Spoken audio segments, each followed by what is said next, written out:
seconds away from your 3 o'clock games this afternoon. So go on then, Hugh Keevins, tell us the ACA not to back.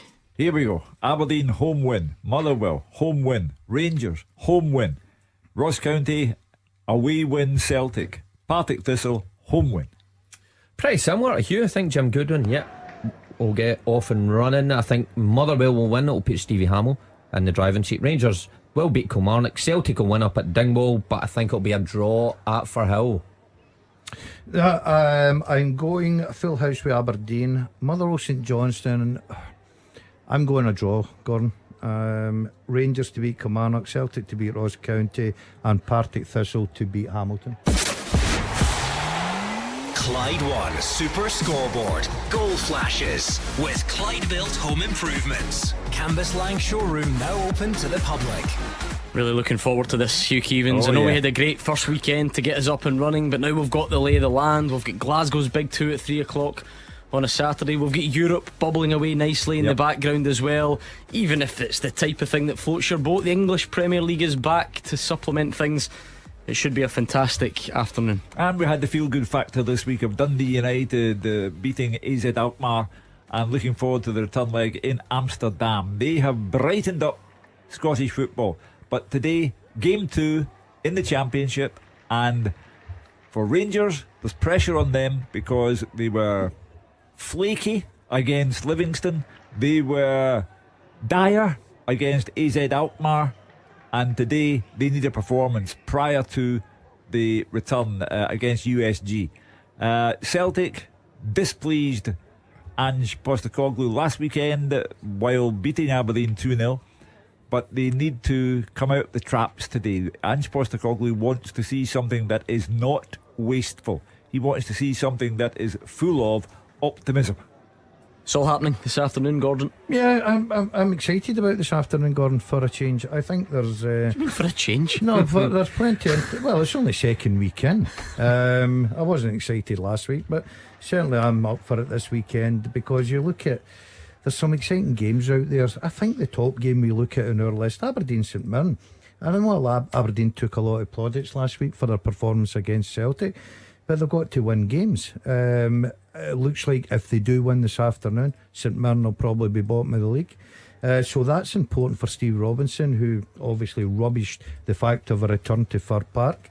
Motherwell St Johnstone, we know what's at stake there. It could be potentially a chance for Steve Hamill to stake a claim to be the manager. St Johnstone, under Callum Davis and all the new signings, has to get off and running.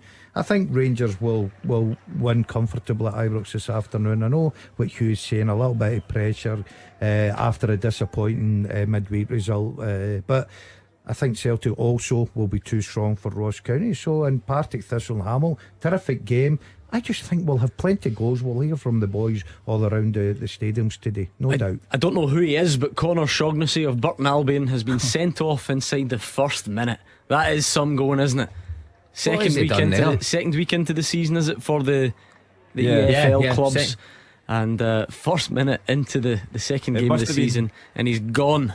Oh, must have been some team talk that sent him out there. Raring to go. I was going to say, do you want to go down every fixture in the full Scottish League? Listen, Roger Hanna provided it is. I was going to make this as a joke, but Roger Hanna, who knows all these, it is genuinely Joe Shaughnessy's brother. Is it? It's St Mirren's defender Joe Shaughnessy's brother. So there we go. Maybe he's desperate to come up and watch his brother in action. Well, that's not a hard week. one to guess, is it? That's second name in football. Come on, there's got to be brothers. Did you not know that? So you think anyone called Shaughnessy, they're all brothers? There's only one family. Well, if you're in the game, you should know that. He plays with Burton. He gets sent off today after 1 minute. Do you know? I thought everybody knew that. I thought, listen, you're giving Roger a bit of credit. What team? He did play up here. What team was it when he played up here? Yeah, he played with one of the Scottish teams. Which one? No, he's not played up here with Yes, Scottish he has. teams. No, he's not. Yes, he has. He's not. No, he's not. It was his brother that played up Sorry, here. Hearts fans, if you're listening. Did he play with Hearts? The English Premier League, of course, getting underway. A good game to kick things off earlier on. Fulham 2, Liverpool 2. Very interesting start to life there. Alexander Mitrovic might not have been able to get out of Declan Gallagher's back pocket, but he did rather well against Virgil van Dijk this afternoon. I read somewhere, strange things happen, eh? Yeah, I read somewhere that it was the first time Virgil van Dijk has been dribbled past and conceded a penalty since he's been in a Liverpool shirt, which is an awful long time. So yeah, Bournemouth back in the top flight. They've taken the lead against Aston Villa. Steven Gerrard's Aston Villa, no less. Jefferson Lerma with the goal there. Good chance for Rangers early on. In fact, there's a few big chances. Right, let me try and bring you up to speed. We've got Scott Wright doing well, played it through to Malik Tillman. His shot was blocked, and one of those cross-come shots from David Turnbull, right angle of the box, almost finds the top corner for Celtic. So Glasgow's big two trying to set the tempo early on, Hugh Keevins. Yeah, they have to. You know, they both won last Saturday, but there was managerial displeasure from Giovanni Van Bronckhorst, who thought the defending at Livingston was terrible. Impossible, he called it. And Ange Postecoglou called Celtic wasteful in spite of beating Aberdeen 2-0. So they've come out the traps because that's the way it has to be. that's why today's so fascinating, because how often do we get both Celtic and Rangers playing this Saturday at 3 o'clock? We keep asking that hypothetical question. Can someone give me an answer from last season? Would it have been any more than once or twice? I can't remember it if it was. Certainly not but more than twice. There was club pay-per-view TV, Well, even fans could subscribe. But now they're actually having to listen to us for the updates, which is you choose. It's not a last resort. Haven't they? You know what I mean? It's not like they're forced into it. Haven't you? That's the first choice. This is what's promoting Super Scoreboard standing next to me. Yeah. Will you bump your gums about my reading? I knew that was annoying him. It's very annoying me. Because he just went in each game. We know who's playing. I Yeah, thought you were going to go into the Championship and then League One and League Two and then the Highland League. Yeah, well, you'll know about that. You took a team there. Oh, So- hey, Well, okay, that's by the way. I've forgotten about that. There's a name you'll remember from last season, Ellis Sims. yeah, He plays very his good. football at Sunderland, and he's Good put player. them one up against Bristol City. Right, before we get distracted by any more events in the games this afternoon, Hugh Keevins, let's do this. The first half teaser. With the scottishsun.co.uk/football for the best football news and opinion online.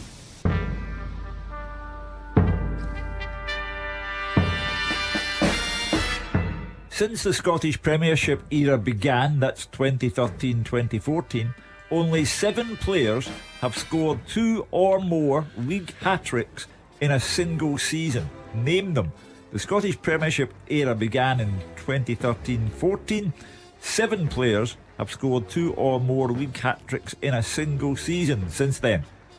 Name them. Oh, it's a great question. Head over to our Twitter feed at Clyde SSB. You can see the question written down, and well, more importantly, that's where you submit your answers at Clyde SSB. The way to win it is to send one single tweet with all 7 correct answers on it, and do that quicker than everyone else. That's sort of the aim of the game on the first half teaser. So get thinking and send in. Really good question, because it's tough but doable, all recognisable names, a nice spread of clubs there as well. So get your teeth stuck into that one and let us know how you get on. Leeds 0, Wolves 1, as the English Premier League does get underway today.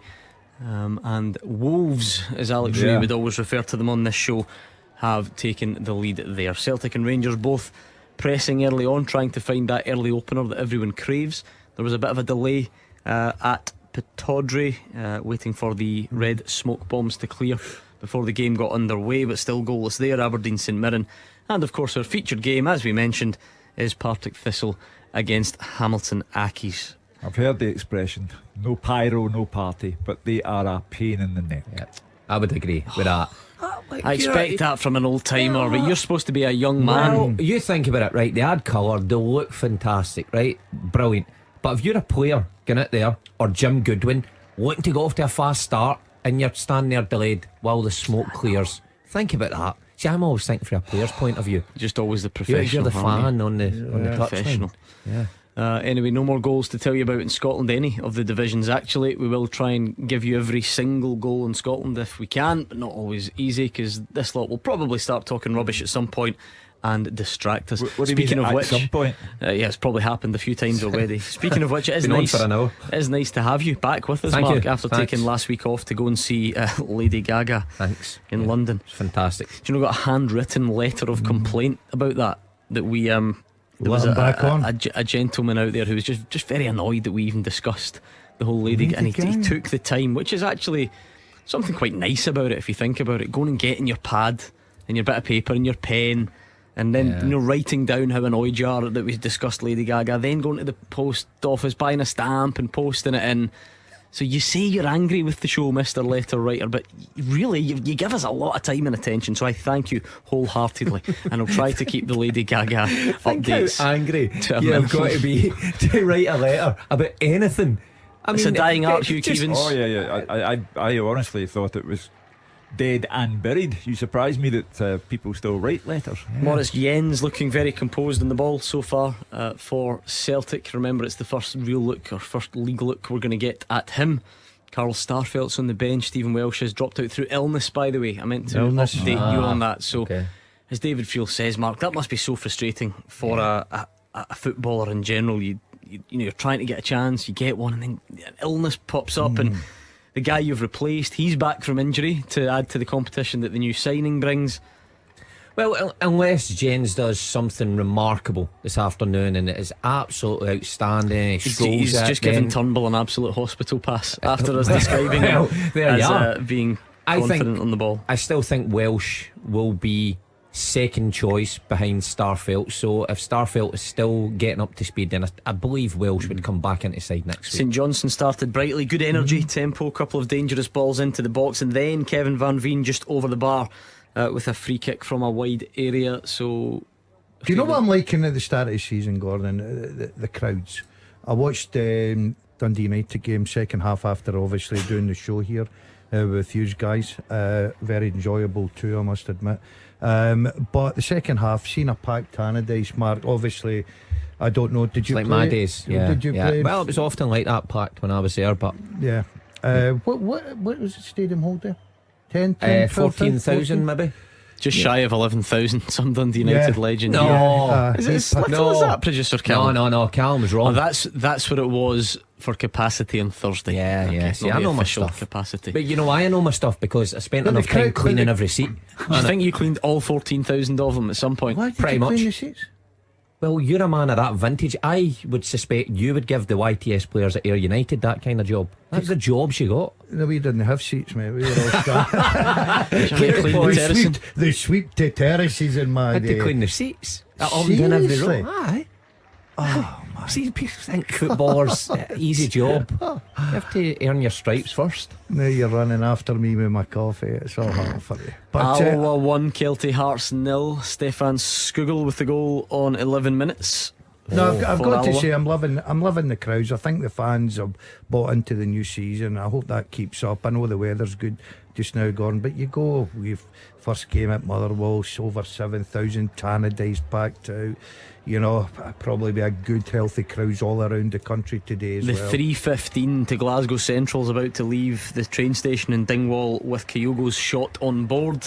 He lined it up from the edge of the box. It's a small stand. I don't know if that gives you the benefit of the doubt at all, but cleared the stand and must do better next time. I think the Celtic fans will be hoping for. He did next to nothing last Saturday. It was unfortunate that a pass from Matt O'Reilly just was out with his reach, but after that he had next to nothing.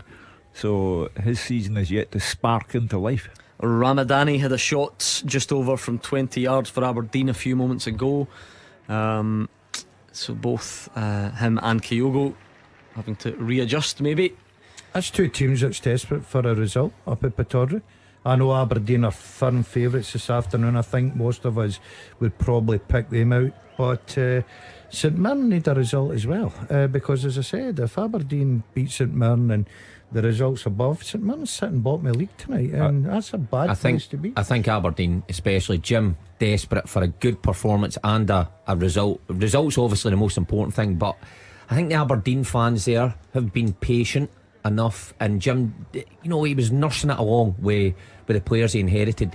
He's transformed the squad. He could really do with the players backing it up. A few tasty challenges at Fir Park. Sean Goss has been on the receiving end of one from Hallberg, and he's gone into the book already. The first booking in Dingwall also. Ross Callaghan booked for pulling back Callum McGregor. Early days to begin into the book, that's for sure. The old stopping a promising attack, I think, applied to Ross Callaghan on that occasion. Just to go back to Gordon's point about loving the crowds, and he's perfectly correct. I read a story today that was out of step with what's going on, because we've had the big crowds, we've had the feel-good factor with Dundee United, and a story today that a club from Luxembourg are, with the help of Jean-Marc Bosman's lawyer, looking into cross-border movement, which of course always excites Celtic and Rangers fans who want to see them out of Scotland and into English football. So for me, it's always been the same. If you take Celtic and Rangers out of our football, you kill it altogether. A booking for Ash Taylor after wiping out Malik Tillman at the edge of the box. A nice back heel 1-2 from Tillman before he was brought down. Well, this will have gone down well.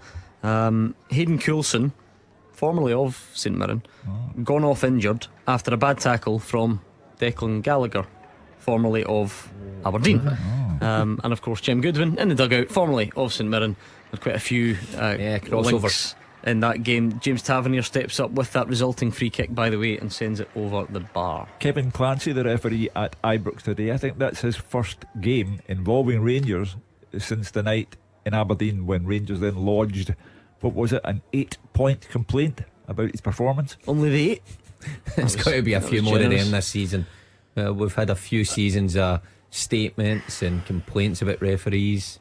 A few goals in Scotland. Wraith Rovers 0, Dundee 1. Josh Mulligan there. Clyde 1, Peterhead 0. Ross Cunningham and FC Edinburgh, as they're now known, 0.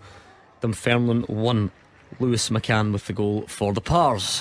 Quite fancy Dunfermline in that league. You've got to think, but saying that, how many times have we been saying that for the last couple of seasons? A big club and the big budget, it's just not went well for them. But what about Euro Club Wraith? I'm getting a bit worried for them, Gordon. I know it's early doors, and Ian Murray, who has done a very good job at Airdrie. Unfortunately, John McGlynn decided to go elsewhere. I thought he was a terrific manager for the club, but it's not been the best of starts. No, it's constant pressure from Celtic. Turnbull's had a shot blocked. Josip Juranovic has had a shot blocked. So Celtic certainly knocking on the door, but not happening quite yet. Leighton Clarkson has come on for his Aberdeen debut after that injury. The second most famous Leighton to play for Aberdeen. Is he instantly in there? Are there any others? No, I got that. That was the reference. Well done, Gaz. I thought I was on the ball there right away. Good on the buzzer. Good for Aberdeen though to get a player from Liverpool. You're not signed by Liverpool if you're anything less than a good player.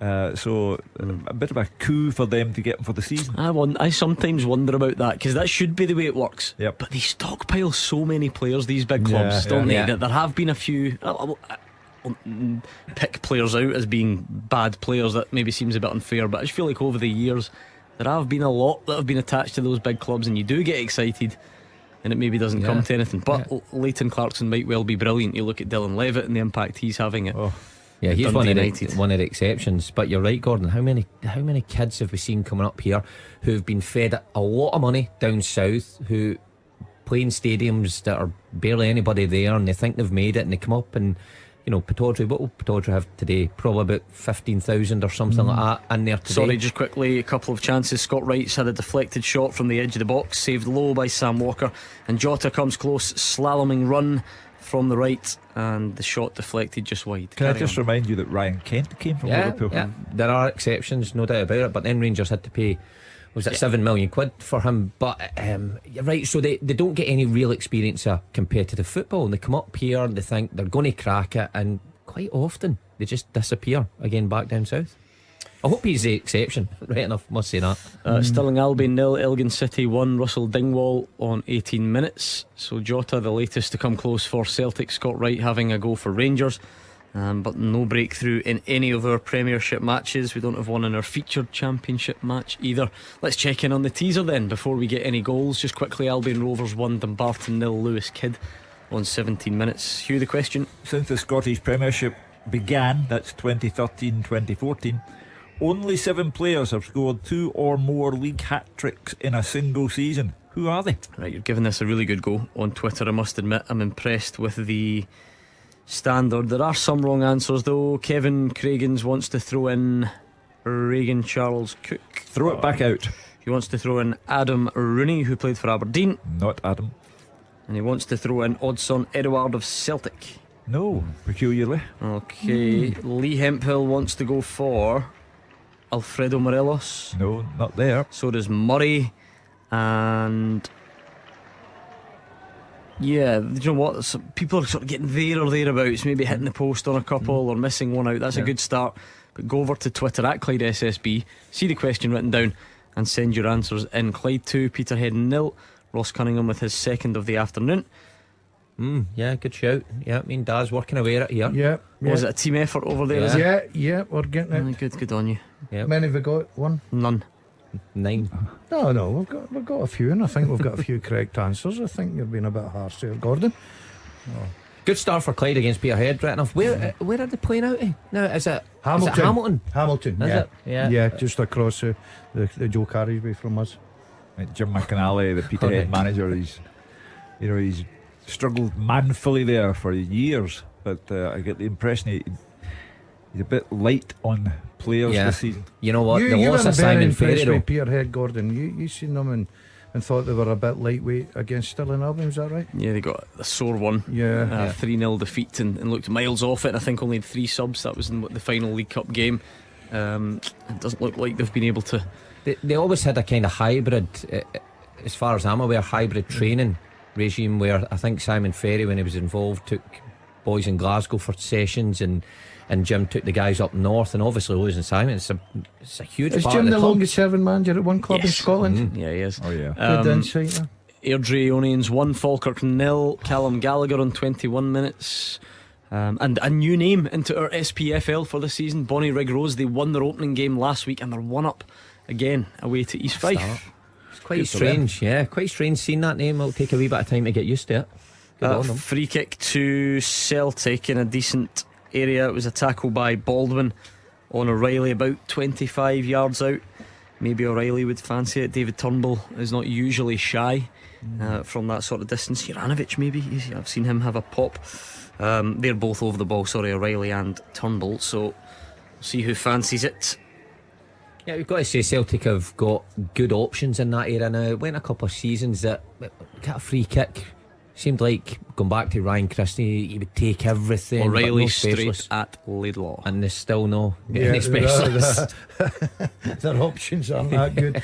I'm a bit surprised. I thought we'd have some early action goals, some excitement. I did say that I was really up for this afternoon, but I'm starting to feel a bit down just now. I need some. Oh, right. Is that all it takes? Yeah. 19 minutes without a goal and your afternoon is over. Everybody's sitting. They want to hear goals. 19 minutes ago, you were saying you were excited for a change. I know. I've gone flat. I need a pick. I know why. Why? He's disappointed in his golf performance this morning. I was very poor, yes, but I took choose 2 away yesterday. That's all I'm interested in. It was sensational yesterday. I can only talk about when I was there. Yeah, it was when he put, he chipped in a couple of times, a couple of 30-foot putts, How and he doesn't celebrate or anything. He just casually, walks away, smugly. nonchalant. No, I just want listen, to be sick. forget all about that, right? This is a guy here that comes in here, tells us everywhere he's went, and all the Lady Gagas and secret cinemas, and I'm flying out to Paris for a couple of days and I'm back. And I'm going up the Alps for a walk and all that nonsense, right? He turns up at golf yesterday with a Donny wedge. Now, if anybody's listening to go, Hugh, let me tell you. Stay the snob, honestly, no, I'm not having that. I'm not having that. This man shouldn't have a Donny wedge. I'm not having that, honestly. Listen to you, golf snob, absolutely not. Anyway, we've got goals going in with a red card actually.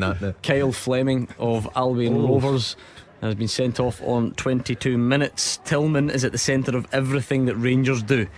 Yilmaz actually maybe not quite as comfortable on his first Ibrox start in the league. The ball's sort of rolled under his foot a couple of times. Been there before. No such issues. How bad is it? Because the fullback, it's the worst, because you're next to the line. So there's nowhere it can go. In the middle of the pitch, you just turn and you go and chase it and you get over it. But yes. Anyway, Tillman does look a player. by Yeah, I mean, caught the highlights last week, and you know, he just looks like somebody that can create. So I think it's a real find for Rangers. I think he might be their main man this season. Their main man, apart from the goalkeeping situation that I right, highlighted. okay. So he's got to be the main man at Rangers this season, the left back. Oh, you're not listening. Tillman, He's not listening. Oh, did you say Try and keep Tillman? up. I know you're down. I know you're 19 minutes in. Sorry, I can only apologise. I thought you were talking about the fullback. I'm sorry, Tillman. Yeah, I right, okay. I'm going to backtrack here. I tend to agree with you. I think he's got terrific talent, the lad. I really do. And Yilmaz. no, Tillman. I've been very impressed with him. And you're right. I think he'll grow and grow, and he'll get better and better, because he certainly has got good ability. And I'm apologise for that, Mark. always give an extra mention, if you like, to the Scots who are scoring down south. Ryan Hardy, former Rangers striker, 23 minutes on the clock. He's put Plymouth 1 up against Bruni. Oh dear. And Fleetwood, a penalty. Ryan Hardy has converted it. Bruni lost last weekend. Did he? I was going to ask. Yeah, the inaugural game. Yeah, it was a goal up, and then they lost. But How's Hartlepool? We need to keep a lookout for Hartlepool. Paul Hartley as well. yeah, they took a thumping last week. Celtic still pressing. Maeda wins a corner. David Turnbull takes. Ross County clear. So it's one-way traffic, you have to say, but nothing too dangerous for Ross County. That's not like they're clinging on quite yet. The traffic can be as one way as you like. If it brings no goals, it doesn't amount to anything. Declan Gallagher sent off. Penalty, Aberdeen. I was giving him the big build up for back pocketing Mitrovic. Since then it's not been great for Declan Gallagher. He's now gone to St Mirren from Aberdeen, and he's been sent off against his former club 20 minutes into the game, and Aberdeen have a penalty. No Lewis Ferguson nowadays, who used to be an absolute sure thing from the spot. All bar one hit the back of the net. Stuart Carswell's converted one from 12 yards for Dumbarton. Who's taking against the penalty? Albion Rovers. Gordon, do we know? I don't yet, but I'll give you that information as soon as I do. Don't you worry. Disaster for Gallagher, though. Especially when you get back to your old club and you know you're scraping for points, centre half, and plus the fact double punishment, penalty kick could lead to a goal. Yeah, we have to imagine it wasn't a genuine attempt to play the ball. That's the kind of rule now, isn't it? So Yeah. Well, it was a penalty that did for St Mirren against Motherwell, wasn't it? terrific cross from Matt O'Reilly there, but no takers for Celtic. So again, certainly doing the right thing. It's Miovski, it's the new striker. He steps up for Aberdeen. Goal flashes with Clyde Built Home Improvements. And he makes no mistake. It is Aberdeen 1, St Mirren 0. Penalty for Miovski. Declan Gallagher sent off. And it's going to be a long afternoon for St Mirren. It's going to be a long season for St Mirren, I suspect. They lost to Motherwell because of a penalty last weekend, and now they're a goal down on a day when Jim Goodwin can't come off that park with anything less than all 3 points for Aberdeen. Rangers have hit the bar. Tom Lawrence with a volley 20 yards. It maybe took a deflection on the way through. I won't worry about that for too long. It did certainly hit the bar. And Fraser Wishart keeping up his reputation. 25 minutes gone. He's had his first shot on target, and it was Theo Blair with a shot straight at Liam Kelly. Yeah, I think Fraser went when you give him the compliment of being a legend. Looking at St Mirren, I really do. They had a terrible Premier Sports. We do have a goal at Fir Park. Goal flashes with Clyde Built Home Improvements. And it would have been a former teammates of Stevie Hamill. It's Jamie Murphy. He started his career at Motherwell, of course, and he's come back to haunt them this afternoon at St Johnstone, who take the lead. It's a good finish, 12 yards on the angle. Scored a few for the home team at Fir Park, but he's got one for the visitors today, and it is Motherwell 0, St Johnstone 1. Didn't see that coming, I have to say. I thought that Motherwell would go in, even though they didn't play well against St Mirren. They got the win, and that you thought that they would carry on against St Johnstone with home advantage. Of course, plenty of time to go, but I didn't see St Johnstone taking the lead. Maeda's just headed over the bar. Jota's running cross, possibly up a bit early, just couldn't keep the header down. That's a blow for Motherwell, Gordon, that's a poor start, but well done, St Johnstone. I know a lot of people would have raised their eyebrows when I went for a prediction of 1-1, Gordon. Sorry, a draw. I'm not taking the credit of the 1-1. I just thought that after the European disaster, and we were poor, after we get out of Paisley with 3 points, which sometimes you've got to ride your luck, and certainly we did that in that afternoon. And then all of a sudden the talk, with Stevie Hamill, and if he wins this game today and everybody's going home happy. I still agree with you. I still think there's a lot of football to be played. I wasn't writing off St Johnstone. I thought this was one of the most difficult games. Just ignore me, because I had forgotten that Declan Gallagher had been booked already. So it was for the injury. It was a handball again for St Mirren. So 2 weeks in a row they've given away penalties to handballs. It was the second yellow card. It was Liam Scales with the initial shot, so he's gone off. St Johnstone are 1 up, Aberdeen are 1 up, Ross County are clinging on to an extent against Celtic. They have just had their first attempt though. Ross Callaghan, a long throw falls to him, and he too blasts it miles over the bar. How weird is it when ex-players go back to their old club and they seem to always do well, don't they, in that kind of environment? They feel comfortable playing at that. Jamie Murphy going back and scoring, I think it'll be a good signing for St Johnstone. Bruni's a bit happier. Dan Batty, 28 minutes. And we had Peterhead relegated, written off, season over. They're now 2-all. At Clyde. Conor O'Keefe on 29 minutes. Doing a grand job there, Jim. So we're getting into the swing of things now. We're starting to get some goals hitting the back of the net. Maybe the surprise for you listening is that it's not Glasgow's big two, it's the other two games that have the goals this afternoon. Aberdeen 1 up at home to St Mirren, and Motherwell 1-0 down at home to St Johnstone. Must be a huge sigh of relief for Jim there, getting a goal pretty early on in the game. St Mirren down to 10 men, allow his team to control the most of that game, because we've seen before with Aberdeen fans, if things aren't going well early on in the game, they lose patience pretty quickly.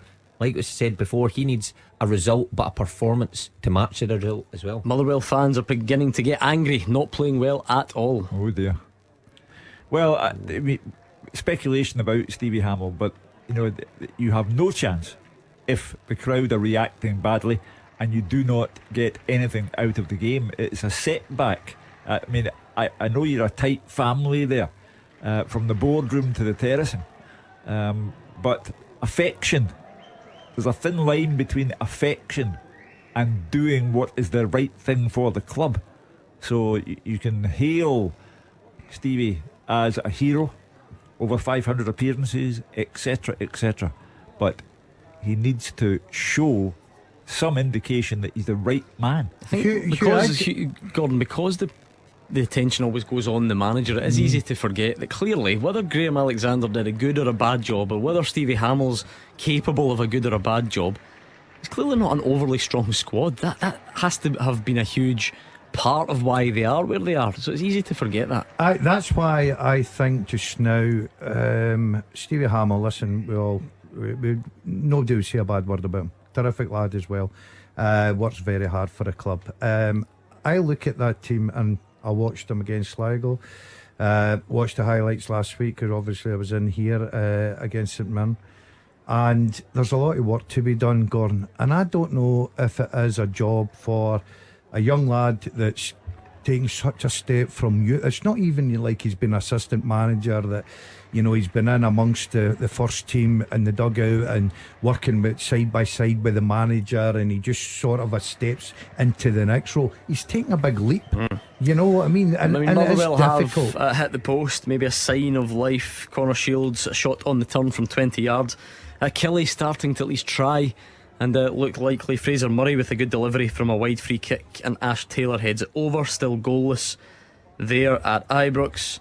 Ross County have had another booking as well. Conor Randall booked for kicking Callum McGregor, so both bookings for Ross County for challenges on the Celtic skipper.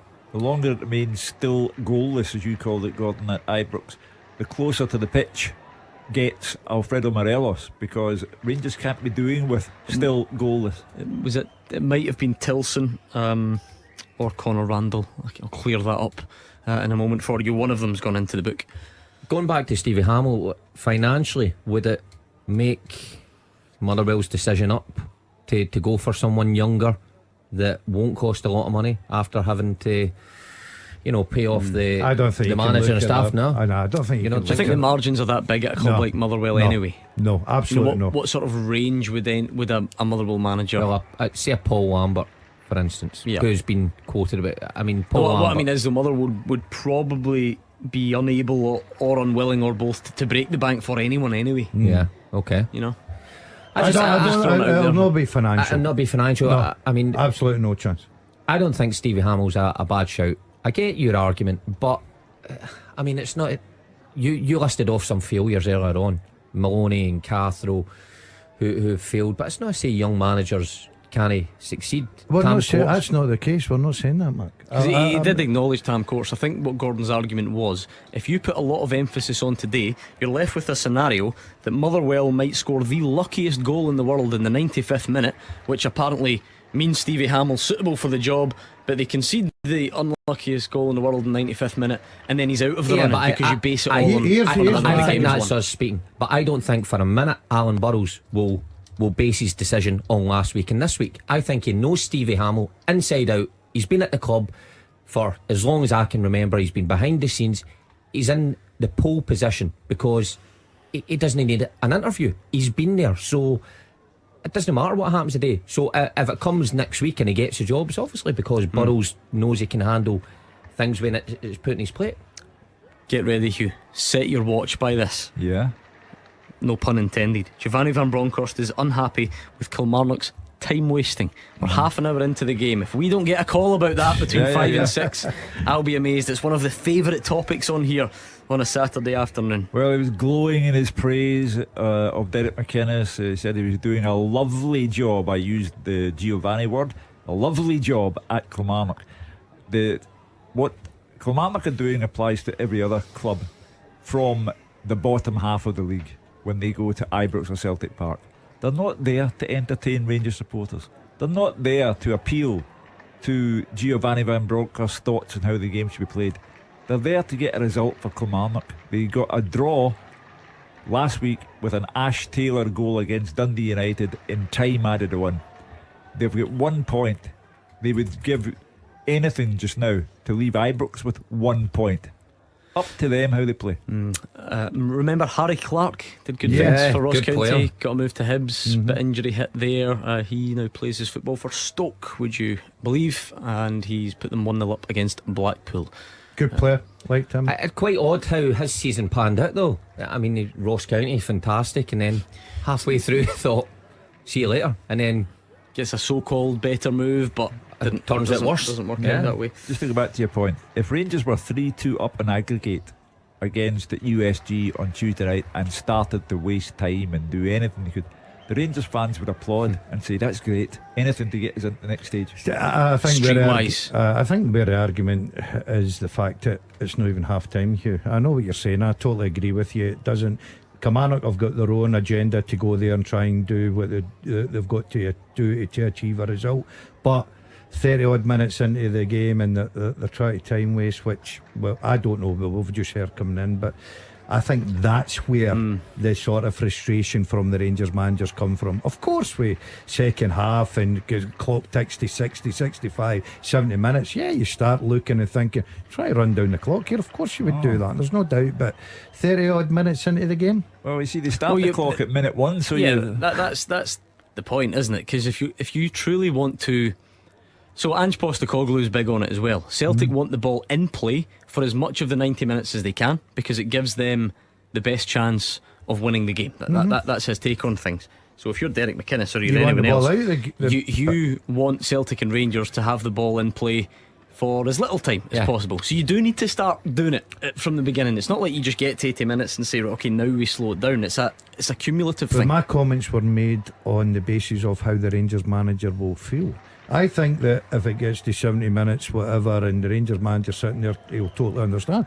If I was a Rangers, I was a manager at a club and I was firm favourites to win the game, and the opposition were wasting time after 35 minutes, of course I would be frustrated. Of course. Did you hear that half-hearted cheer from Ibrox? There's nothing worse when someone hits the ball into the side netting, and depending where you're sitting, you think it's in. Yeah. Connor Goldson, he's just smashed it into the side netting. A layoff from Tillman, but quite a few inside Ibrox thought it was in. Tom Lawrence has been on the receiving end of a Liam Donnelly challenge, which has resulted in a yellow card for the former Motherwell man. Jota and Maeda have swapped the wings to try and get something going. Ange is now starting to get a little bit frustrated. I think it takes away from Jota's game and playing the right. I know he can do it, I know he's still fantastic, but he is a better player on the left, and Ange Postecoglou seems to play Maeda every game. He's fit off the left.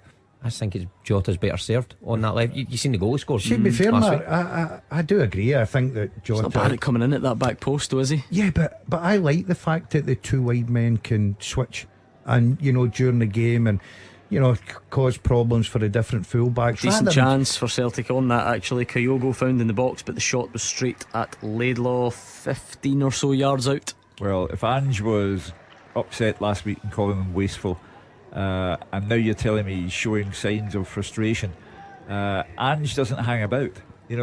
For him, the season has started. He's not interested in excuses about finding your feet, bedding in, or doing anything else.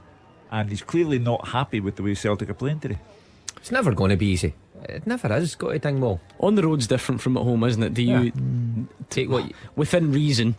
Do you settle for any 3 points on the road? You're right. Within reason, you want your team to play well, but I mean, if you're still sitting at 0-0 Hold with on, half an hour I've to go, got another one of these. Goal flashes with Clyde Built Home Improvements. It's a double for Aberdeen and a double for Miovski. Close range across from Johnny Hayes, and after a penalty to get Aberdeen up and running, it's a bit of a tap in, and the Dons are comfortable now. 10-man St Mirren really up against it, and the Red Shed will be enjoying that. Hugh Keevins. I feel the worst though for the black and white team. It's perfectly black and white. St Mirren are bang up against it. The game will not be retrieved from this position. They will have no points after 2 games, and Stephen Robinson at the moment is in charge of a team going in a downward direction. Yeah, I don't think it's just the league. You look at the cup, Hugh. They were in a group there that they should be doing a lot better, and I'm not being disrespectful to the double A's, Airdrie and Arbroath. It's just the fact that my goodness. you like that, Marty, how I've shortened that down for you, and then explained it to lengthen it. Kept the story going. It's nearly half time. I'm wasting a bit of time here. I'm doing a Trying to bit get the ball in play. Yeah, but I think you put yourself under pressure with early exit, and then you get into 2 games. Yes, they were applauded off the pitch last week. But you guys said it in the studio last week. That's all well and good. That Yeah, doesn't last totally very agree. long, that applauding of defeats. That goodwill's only until the next game, Gordon. And obviously Declan Gallagher's let them down badly. And not to say that Aberdeen wouldn't have won I the think game. it was a handball as well, Yeah, to be fair. 11v11. But been sent off, puts them against the coast, 2-0 down. Oh, hold on, got one of these in our championship game. Goal flashes with Clyde Built Home Improvements. Partick Thistle 0, Hamilton Accies 1. A crazy own goal. The keeper Mitchell out of his box, he hits the ball off of Jack McMillan, and it goes into the back of the net. Ian McCall will take that well, Hugh. No, he won't. John Rankin now in charge of the Accies, sent off last week, promising to mend his ways this weekend. Oh no. What? Right, if we're talking howler of the weekend, we'll need to get a look at that. The ball has floored Jack McMillan and rolled into the net from 25 yards. It is the most incredible own goal Roger Hanna has ever seen. 25 yards. We need to get a look at that. So it's obviously come off the back of his head. I don't know which body part it came off. Well, but I'll tell if you, it's one floored part him, it doesn't come off, but the back of his head, 25 yards. 25 yards. So where was the goalkeeper at this point? So he's come to the edge of his box. Let's assume Jack McMillan's a few 7 yards, 7 yards further forward or whatever. The goalkeeper's blasted the ball off of Jack McMillan. It's floored him, and the ball's trickled in from 25 yards That's out. We need to incredible. see this.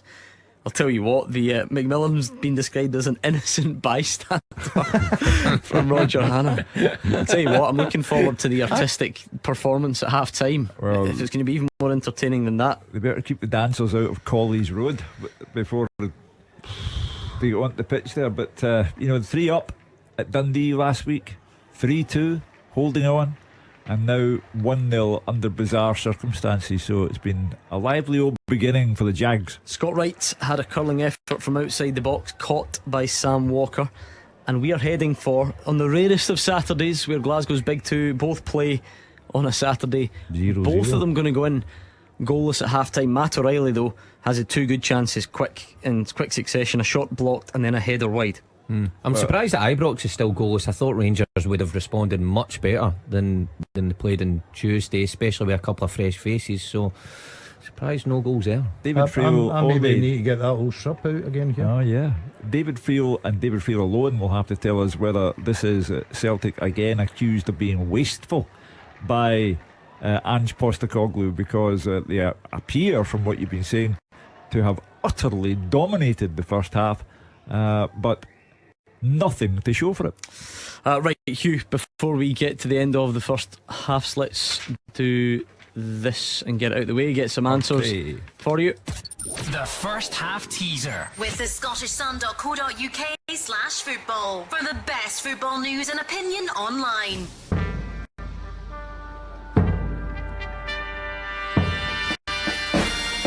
Since the Scottish Premiership began 2013-2014, only 7 players have scored 2 or more league hat-tricks in a single season. They are Georgios Giacomakis, Jermaine Defoe, Liam Boyce, Moussa Dembele, Lee Griffiths, Stevie May and Anthony Stokes. Really like that question. Well done if you got it right. Some fantastic efforts coming in. The podium looks like this. Alan Devine, well done Alan, third fastest. DJ was the second quickest, but none of you could keep up with Mikko, who was straight out the blocks, got the right answers and takes the gold medal. We'll do a Who Am I later on in the show. Let's get a half-time report from that game in the Championship with Roger Hanna. Partick Thistle 0, Hamilton Accies 1 at the break, and the most incredible own goal I have ever seen, Gordon. Jack McMillan, the poor innocent Thistle defender whose name will go against the own goal, but it's a horrible error for the goalkeeper David Mitchell. Absolutely no danger. Jack's well on top in the game, looked as if they were about to get a breakthrough. Hamilton, a big through ball causing absolutely no threat whatsoever to the Thistle back four. Mitchell came out of his goal area, put his foot through the ball, somehow contrived to boot it against McMillan. He floored McMillan, who was down on the turf for probably about a minute after the incident happened. The ball flew off him, flew back past Mitchell, and as Mitchell and the rest of the back four turned chasing it, it dribbled over the goal line to give Hamilton a lead they scarcely deserved. The Jags were out the traps quite well. Kyle Turner tried to catch out Aki's goalkeeper Ryan Fulton with a cheeky free kick at the near post.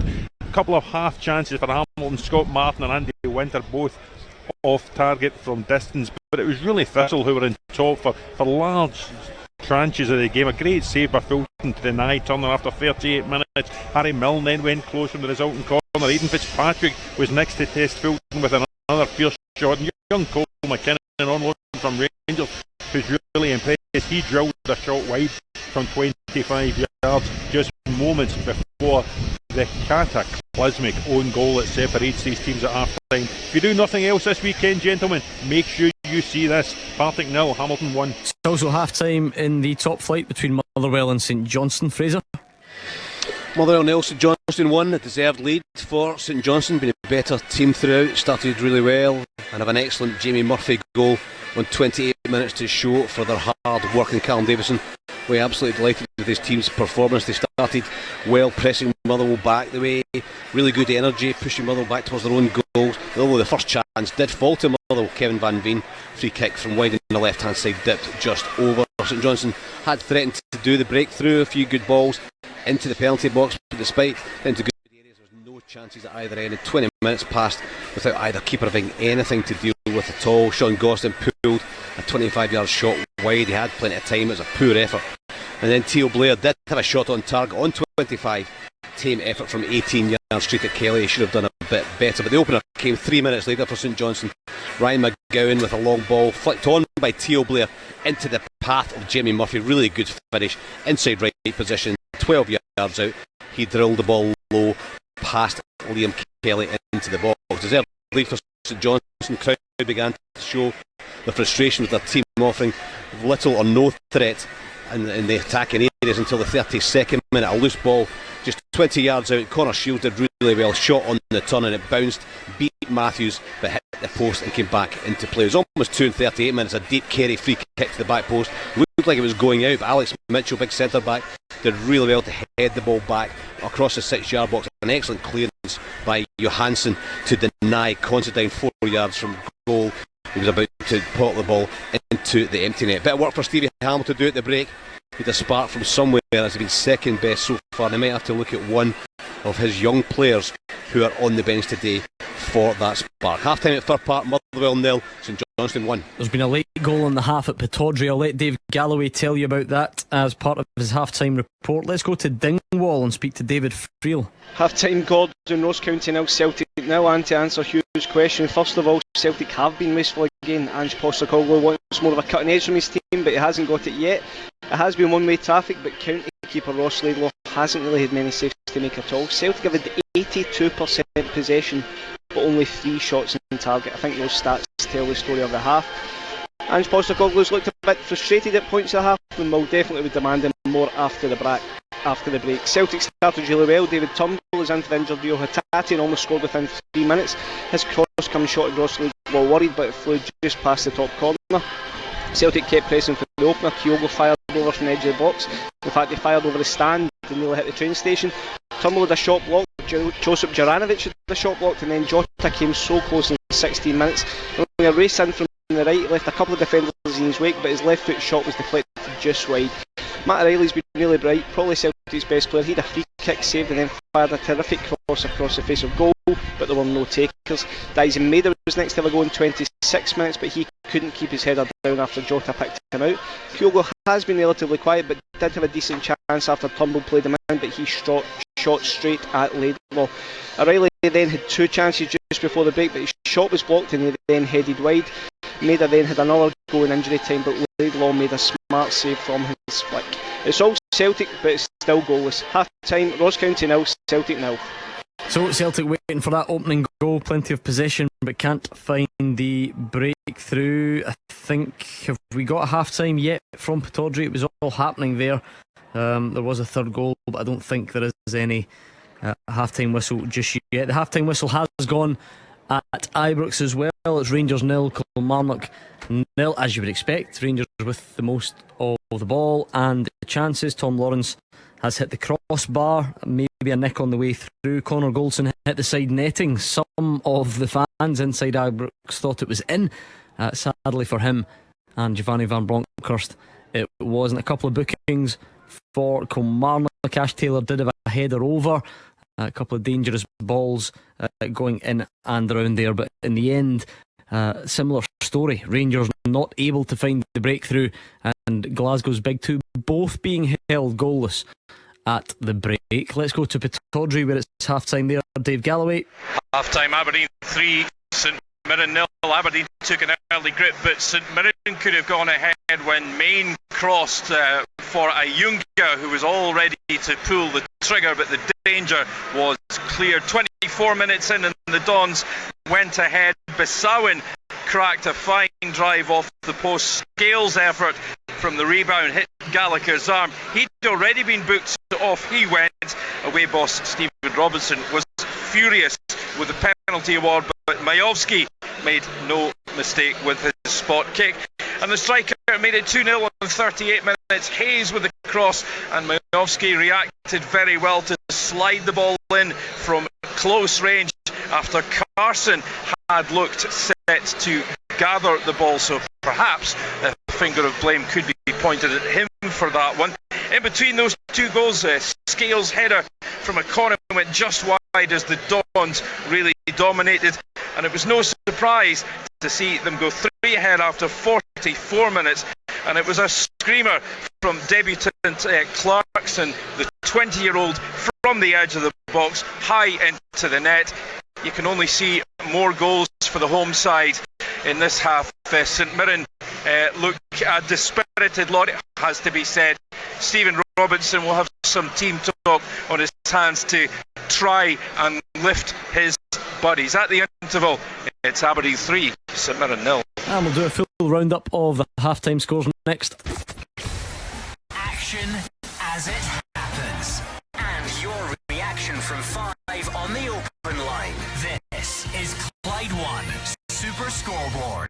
Aberdeen 3, St Mirren 0, Motherwell 0, St Johnstone 1, Rangers 0, Kilmarnock 0, and Ross County 0, Celtic 0. That's your offering from the top flight in the Championship.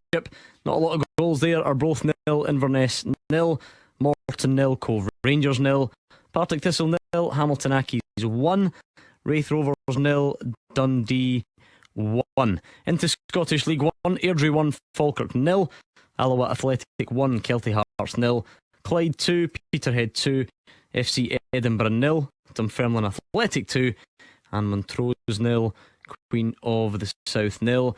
Finally in Scotland League 2, it's Albion Rovers 1, Dumbarton 1, Annan Athletic 1, Stenhousemuir 0, East 5 0, Bonnyrigg Rose 2, Forfar 0, Stranraer 0, and Stirling Albion 0, Elgin City 2. Now, we did say it was the first day back for the English Premier League, a full-time result. Fulham 2, Liverpool 2.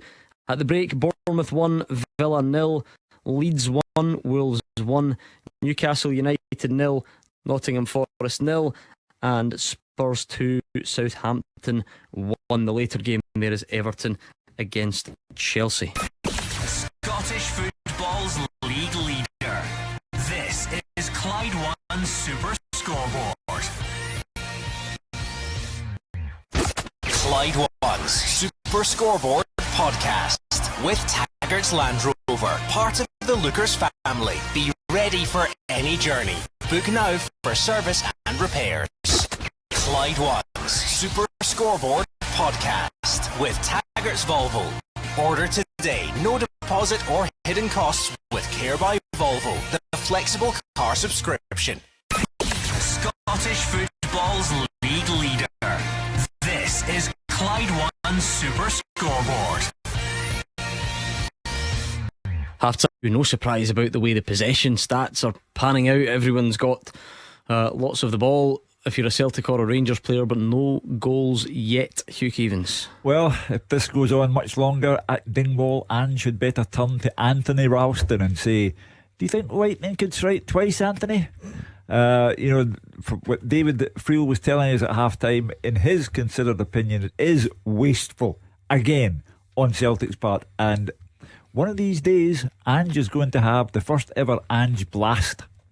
I mean, 82% possession away from home, David, is quite something, but as everyone knows, it's more about what you do with it. Yeah, it's Gordon. I mean, 82%. I think I'm just looking at stats here. It's 14 attempts and goals Celtic have had in that first half. So yeah, it has been one-way traffic. Joe Hart has hardly had anything to do. As I say, Ross Callaghan put one over the bar from a long throw. But apart from that, it's just been Celtic. And to be fair, they're trying everything. As I said, Jota swapped with Maida at one point. Matt O'Reilly's bombing forward. Kyogo's trying his best to create chances. It has been one-way traffic. Has been dominant. It's just that final ball, and as I said, there were just moments in that first half where you could see on the touchline that Ange Postecoglou was just getting a little bit frustrated with probably Celtic running out of patience slightly with some of the passing. I think he's very particular on how he wants his team to play, and I think he maybe felt that, I don't know, some of the passing was maybe in hope rather than expectation around the box. County are hard to break down, they are camped at the edge of the 18-yard box. But Celtic need to find that little bit extra bit of creativity. Dyson made actually, I've just seen it again. It was a really good save from Ross Laidlaw just before half time. It was a good chance, but I do wonder, as Hugh's saying, if Celtic don't score early in the second half, I think it's a matter of time before Giacomakis and Liel Abada are on the pitch. Any signs that a change could happen at the break? It seems as if Dyson Maeda maybe was limping off a bit at the end of the first half, David. Are all the subs just out doing their usual? Yeah, it looks as if they are all out doing their usual. I can't see Liel Abada right now, so I don't know whether that's a telltale sign or he's maybe just in the change with them. I don't know. Dyson Maeda was limping, but he's a hardy boy. He normally runs these ones off, but I'll keep an eye on it. But Liel Abada certainly isn't out on the pitch right now, so he potentially would be going getting changed. I mean, that would be like for like, wouldn't it, David? It's not one that would concern the Celtic fans too much. No, not at all. And I know there's a bit of a debate about what wing Jota is better on. I agree with you, Gordon. He's good at the back post, coming in off the right hand side. He's clipped in a nice few crosses here. today's the chance it was just deflected wide as well, and I think Maida can be effective on the left, but you know, if you're putting Jota out on the left and Abada out on the right, then that certainly wouldn't be a bad swap. I mean, at Fir Park, Fraser, is this the time that Stevie Hamill has to make, you know, maybe a big decision, a meaningful change, get Motherwell back in this, and that if he's got any hopes of getting this job? Well, I think I said at the half-time report that I thought he might have to turn to his bench, and he's done it immediately. Joe Offord and Dean Cornelius have come on, and it's Barry Maguire and Josh Morris that have come off. A fairly insipid performance by Motherwell in that first half, and the game was actually just about to kick off there, but it's been stopped because there's been things thrown onto the park, so toilet rolls, and I can't even see this, so claret and amber stuff getting thrown into the park for the fans on that far side who've held up banners that I can't quite read out. Welcome to Scotland, something about stewarding, something about policing, and something about journalism. Hugh will be delighted to hear about. So yeah, certainly a protest there. This will be on the back of the incident at St Mirren last week. I'm sure you've seen it in the news. In fact, it was on our news, wasn't it? About a young Motherwell fan who feels he was dealt with in a heavy-handed fashion. So Motherwell fans making their feelings known on that one. And already I feel like it's been a very quick afternoon. Let's get these second halves up and running.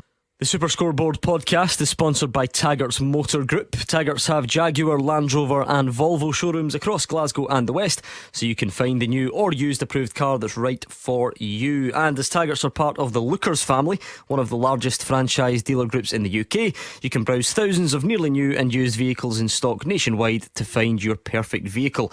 They've also launched Click and Sell. It makes selling your car simple by using their trusted dealer network of over 150 sites.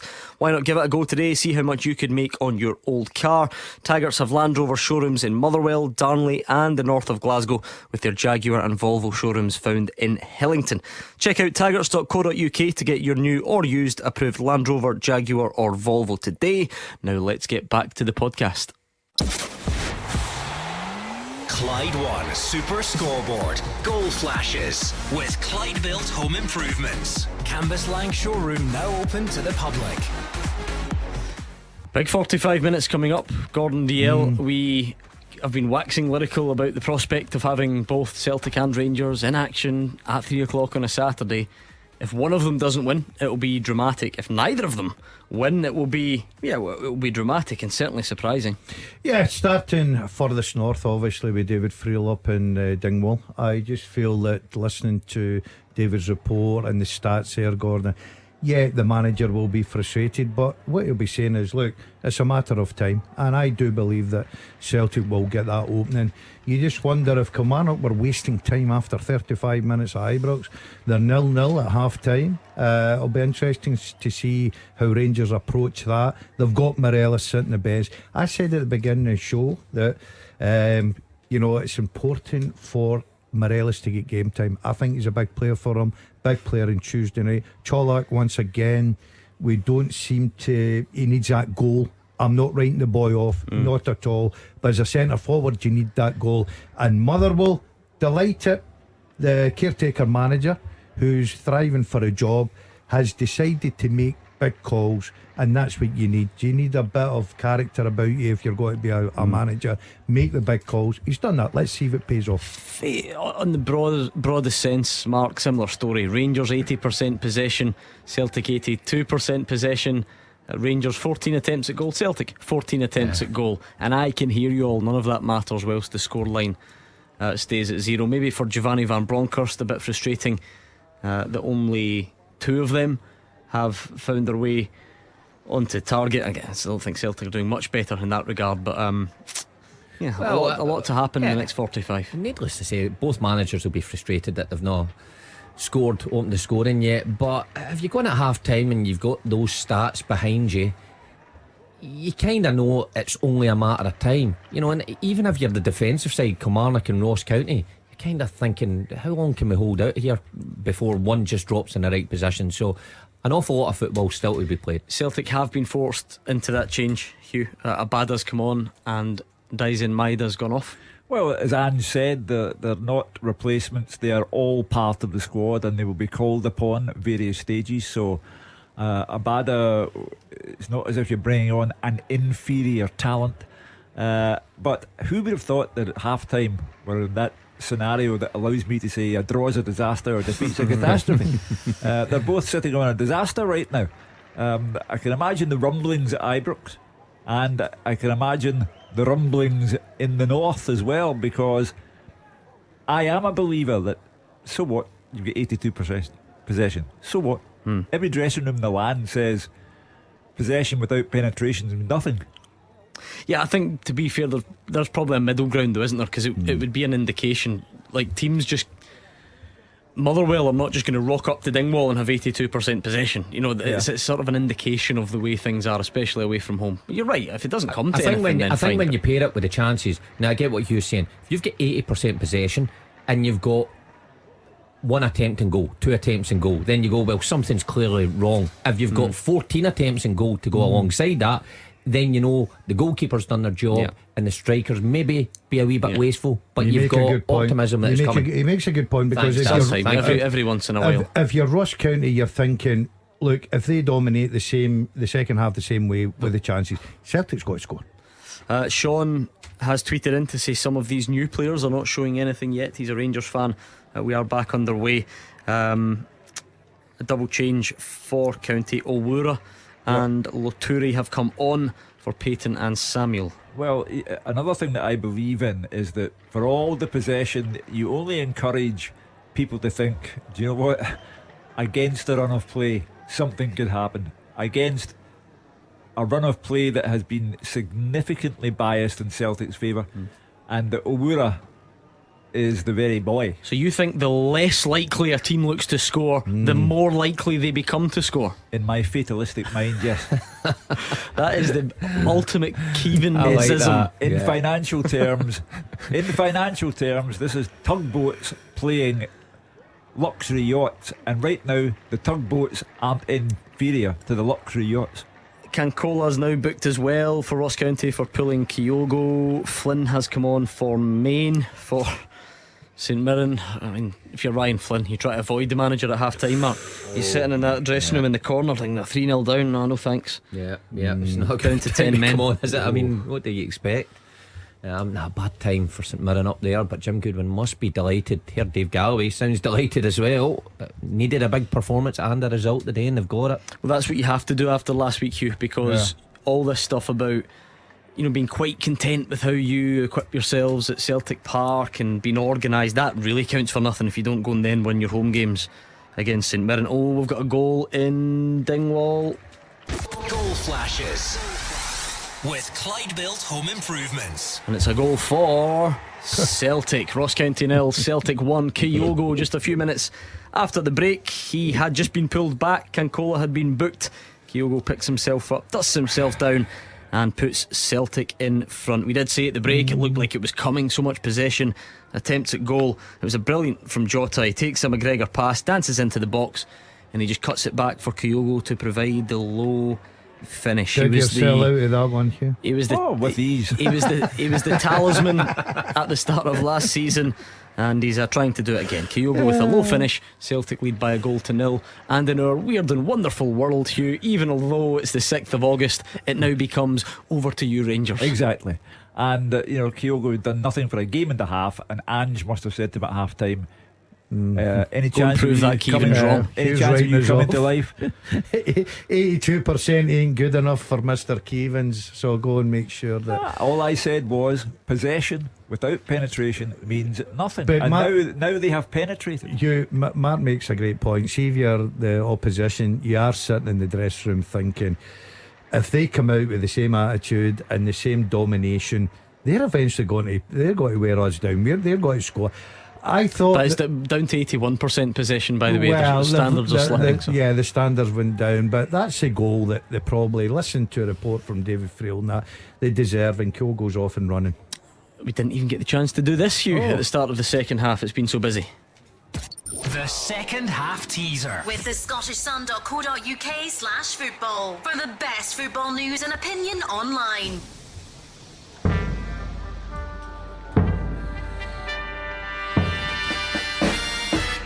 I have played alongside Libor Sionko, Russell Latipi and Thomas Helveg. I've been managed by Alec McLeish and Bruce Weir. I've won the Scottish Top Flight and the Scottish Cup, but I'm not Scottish. I won the Domestic Cup in my homeland twice with two different teams. Who am I? Good question. Played alongside Libor Sionko, Russell Latapi and Thomas Helbig. Managed by Alec McLeish and Bruce Rear. Won the Scottish Top Flight and the Scottish Cup, but I'm not Scottish. I won the Domestic Cup in my homeland twice with two different teams. Who am I? At Clyde SSB. Head over there, check out the question and send it in to us. Send your answer over there at Clyde SSB on Twitter. It is a race, so be quick. O'Reilly's missed a bit of a sitter, you have to say. Abada picked him out, but he heads it straight at Laidlaw. He's had a few chances. And Motherwell, much brighter after the break. Kevin Van Veen, it looked like he played Joe Efford in on goal, but a tremendous sliding recovery from Alex Mitchell just nips the ball off the toes of the attacker, and it stays 1-0 to St Johnstone. Yeah, that'll be encouraging. Stevie Hamill obviously making those big decisions at half time, Gordon, deciding to make the substitutions rather than wait for the can I get a reaction at half time. Goal flashes with Clyde Built Home Improvements. And there's your response. It's Rangers 1, Kilmarnock 0, and it's Cholak with a low finish past Sam Walker. We said Rangers needed a goal. We said he possibly needed a goal, and both have happened just into the second half. Then low finish, Sam Walker couldn't keep it out, and Rangers and Celtic both now lead by a 1-0. When you're at the game, one fan turns to the other fan and says, they've scored, and that goes all around the ground very, very quickly. And if Cholak had asked for the best possible moment to score his first league goal, this was it. He's now gone from zero to hero. Yeah, he certainly needed it, and so did Rangers. But a good response from Celtic and Rangers after half time. Said it, if you've got that much possession, you're creating chances, you've got to believe when you go out in that second half, it's going to follow the same pattern. It's just about putting the ball away. And it just shows the challenge of our so-called smaller teams trying to go there. Kelly actually had a bright moment just before it. Fraser Murray put the ball across, Rory McKenzie coming close, and certainly a moment of encouragement. Whether it was overly close or not, it's a different matter. But then Rangers go and score, so it's Antonio Cholak with the goal, and they lead. Well, there's no point wasting time now because the game's gone, but I think that's a big goal for a lad. He has come in for a bit of criticism. We're very quick to judge in this country, especially when you're with the big two. You don't get a lot of time to settle in, and it was goals. As a centre forward, you need that goal. You look at Kyogo this afternoon, off and running again. You'll probably see him, starting to put the ball in the back of nine on a regular basis. That's a big goal for a boy. He certainly needed it, especially at home, big crowd, at a good time for Rangers. Because if the game had went on another 20 minutes and Kilmarnock wasting time, there would be a bit of frustration at Ibrox, but that's eased everything for them. I see Rangers going on to win that quite comfortably, as I do with Celtic. My ears are all about Fir Park just now, Gordon. I'm just interesting. Well, I can't watch it, I've got to listen. So my ears are all about Fir Park to see if Motherwell can get back into this game against St Johnstone. No sign of it yet, you would have to say. Stirling Albion have pulled one back against Elgin City. Robert Thompson on 55 minutes. Forfar have gone in front against Stranraer thanks to Craig Slater. Any other goals in Scotland? Not yet at the moment. Former Scotland international Chris Martin has scored for Bristol City against Sunderland, but that's as close as we've got at the moment. Penalty, St Mirren. 10-man St Mirren. Maybe it is Ryan Flynn who's on at the break, as we mentioned. Big claims from Rangers for a handball, but Kevin Clancy says no to that one, so no penalty on this occasion. But St Mirren with a chance, down to 10 men and 3-0 down, so fair play to them for still working their way forward and getting opportunities. Can they convert the penalty? Ayunga steps up. Goal flashes with Clyde Built Home Improvements. Oh, there we are. You never know. Unlikely, but Aberdeen 3, St Mirren 1. Hugh Keevins. Well, it smacks of consolation for me, but Jim Goodwin will be insisting that his players pick it up now. He doesn't want to turn the wild optimism of the first half, 3 goals ahead, into anything less than optimism in the second half. So Aberdeen will just need to go again. It's only good for those who've got them on the coupon. It's both teams to score and result. That's about it for St Mirren. That's all he thinks about. That's incredible. The most selfish guy in the world there. Please gamble responsibly. St Mirren fans are out there full of hope. Listen, do you really us. think they think they've got a chance of getting back in it? Yeah, no chance. That'll end up 5-1. Jota's terrorising Ross County. It's another running cross, but it is cleared in the end. Double change for Thistle as they look to get back in. Brownlee and Tiffany for Bannigan and Lawless. Nearly 3,000 at Firhill today. That doesn't include the Street Theatre Company, I don't think. No. It's very Firhill, that, isn't it? Well, you've got to play up to your stereotypes, don't Yeah, you? we're West End Speaking guys. of which, did I tell you this? Yeah, lovely. So on the way in, right, we had a bit of extra time. We had a bit of extra time this afternoon, Mark, and we're looking for some eating options. Now, this guy would just happily, he would happily just go for a sandwich and corned beef. You know, like I was trying to go for something a bit more adventurous along Showhead, so I took him to one of these fancy sandwich shops in the West End. You should have seen him. It was like I'd taken him to Mars. He was looking at some of the ingredients on the menu as if, don't know what that is, don't know what that is, don't know what that is. So of course I just had to get two of what I was having, and then he would have one. And we sat outside and the sun was shining, and he genuinely sitting wide-eyed, open-mouthed. I mean, we're talking like 3 miles outside the city centre here, and he's looking around.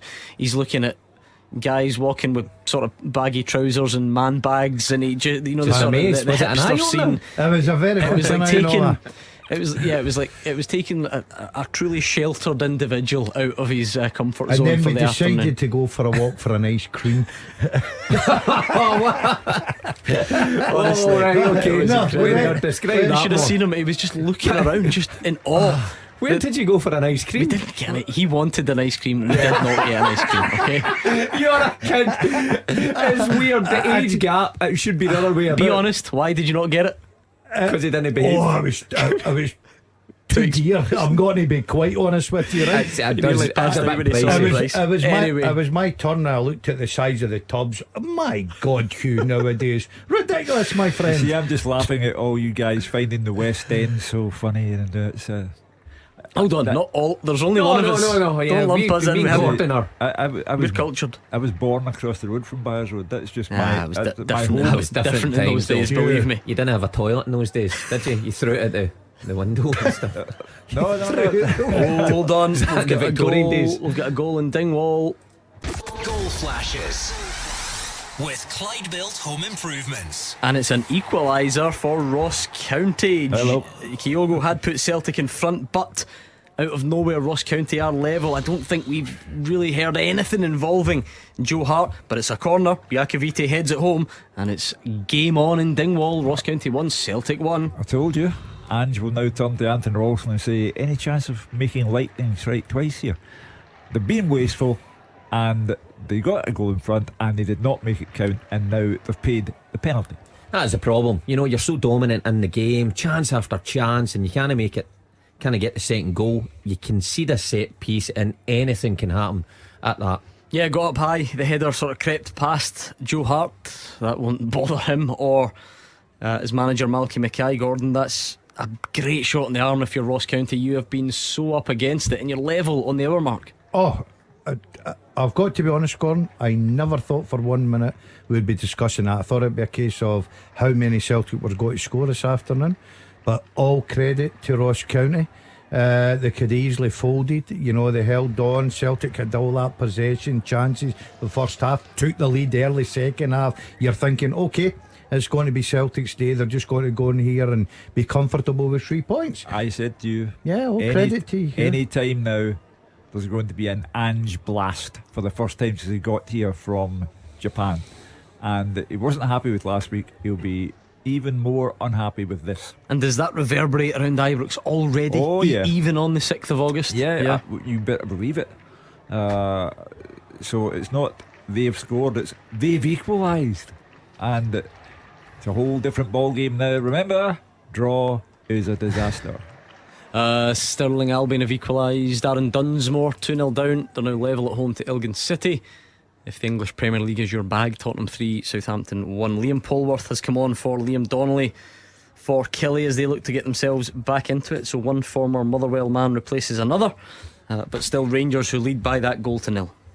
You think Celtic would bring on Anthony Robson? No, I mean they've got other options on the bench. Giakoumakis and people there. Listen, I don't think they'll panic. You can't, as much as Celtic, you've said 80 odd % possession first half, second half they get the goal.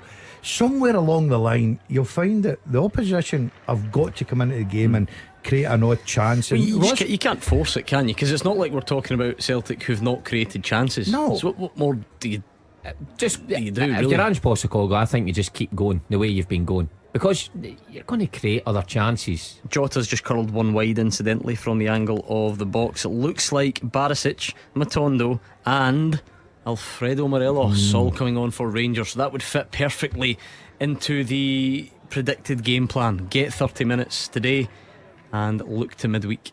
Yeah, I think it's important to get them, back to fitness as quick as possible, Gordon. I said at the start of the show, I think what it does is Colak scoring this afternoon, it might just give Van Bronckhorst a bit of thinking to do for Tuesday, because he'll look at the confidence that will give the boy, especially at Ibrox, front of a packed house, off and running, gets his first goal. That weight's lifted off you. You've no idea. I was a centre forward in the years gone by, and every club I went to, the first thing I always thought, get my first goal. I was very fortunate, it was the first game. But I just think. Were you ever described as a waste of space like Colak was? Many times. I honestly. In football terms, I mean. Hundreds of times. Honestly, I've been booed everywhere I've gone. This SPFL lark's easy. Bonnyrigg Rose are 3 up at East Fife. Kevin Smith. Hugh, remind us of your teaser, please. Yes, I have played alongside Libor Sionko, Russell Latipi and Thomas Helbeg. I've been managed by Alec McLeish and Bruce Reich. I've won the Scottish Top Flight and the Scottish Cup, but I'm not Scottish. I won the Domestic Cup in my homeland twice with 2 different teams. Who am I? Come on, get your guesses in at Clyde SSB. You can also read the question there if you need to see it again. We've got some interesting ones. Jake Morris says DeMarcus Beasley. Nope. Nicky Shannon says Shota Avaladze. No. And Chris Smith has gone for Carl Svensson. I wouldn't if I were you, Chris. Okay, keep guessing then at Clyde SSB. You can see the question written down there as well. Still nothing doing for Motherwell fans, I'm afraid. Goal down at home to St Johnstone. Partick Thistle still a goal down at home to Hamilton, but pushing hard now for that equaliser. Aberdeen relatively comfortable, 3-1 up at home to St Mirren. And the big news really is from Dingwall. It's Ross County 1, Celtic 1, whilst Rangers lead Kilmarnock by 1-0. They're about to bring on Alfredo Morelos. The full stadium is singing his name. Well, they would, because they see him as a good luck charm. And of course, the man who is the top goal scorer in Rangers European history would be very welcome on Tuesday against USG, as Rangers have to retrieve a 2-goal deficit. So the question is, after 5 months out, how's he looking and what's he got in the tank? Cameron Carter Vickers has tried his luck from range, which you don't see too often. No. Suggests that he's a wee bit desperate, wide. but you don't want to start that shooting, centre half shooting from range. Just keep doing what you're doing. Wright and Cholak all off, so a triple substitution for Rangers. Yilmaz first league start, Gordon.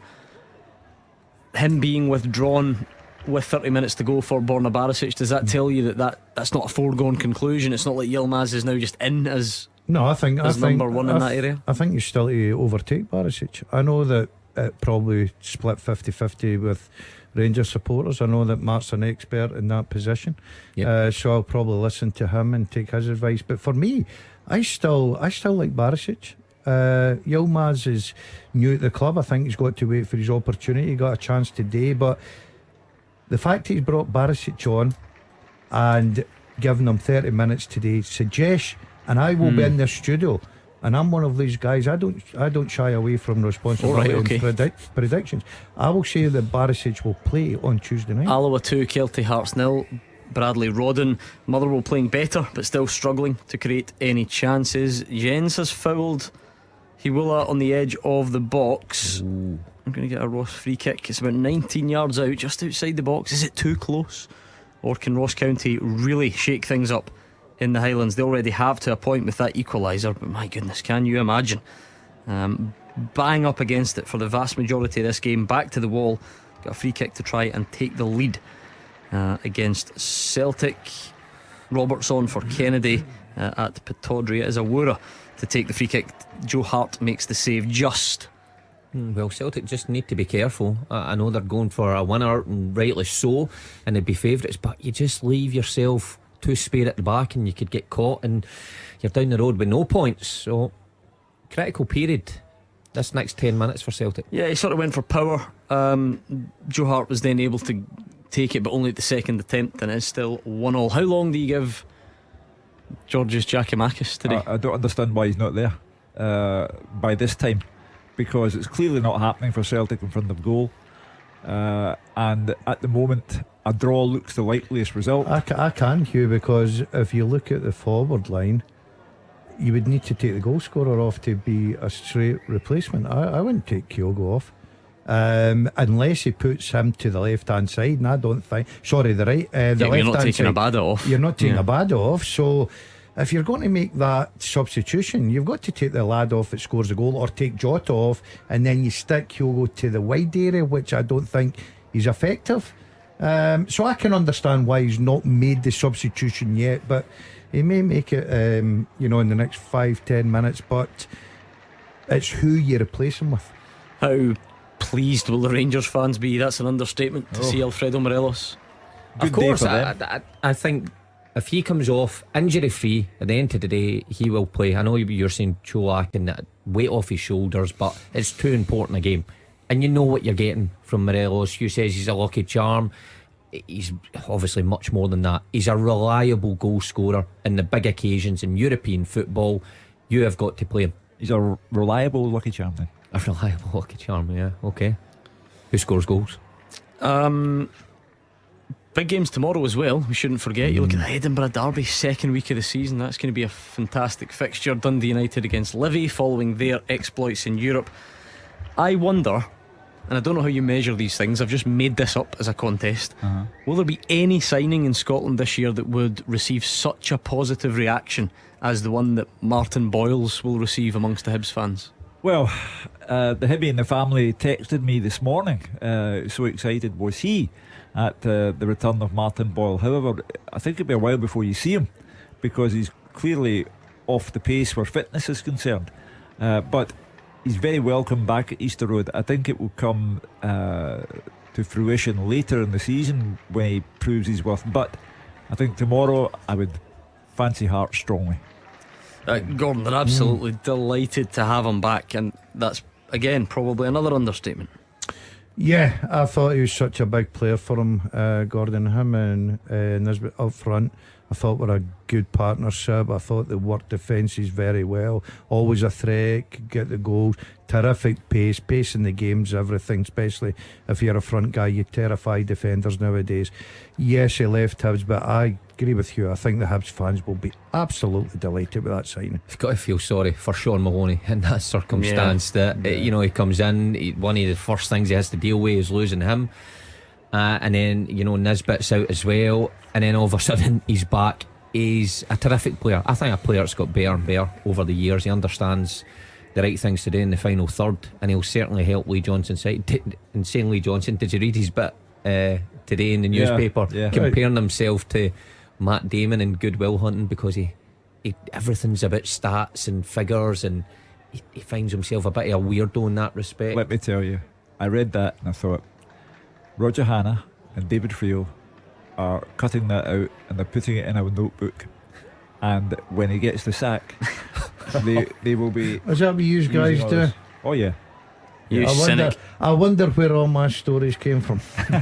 Morelos has dragged a shot wide from the edge of the box. Celtic had a free kick out wide. Jota went down. Randall injured himself in the process of fouling, and Callum Johnson has come on for Ross County. It's still not been taken, actually. And Roger Hanna, never let it be said he's not easily amused. Jean-Pierre Tihi, who he says the best name in Scottish football, has come on for his Accies debut. Well, only the Accies. So Tihi, that'll be a laugh.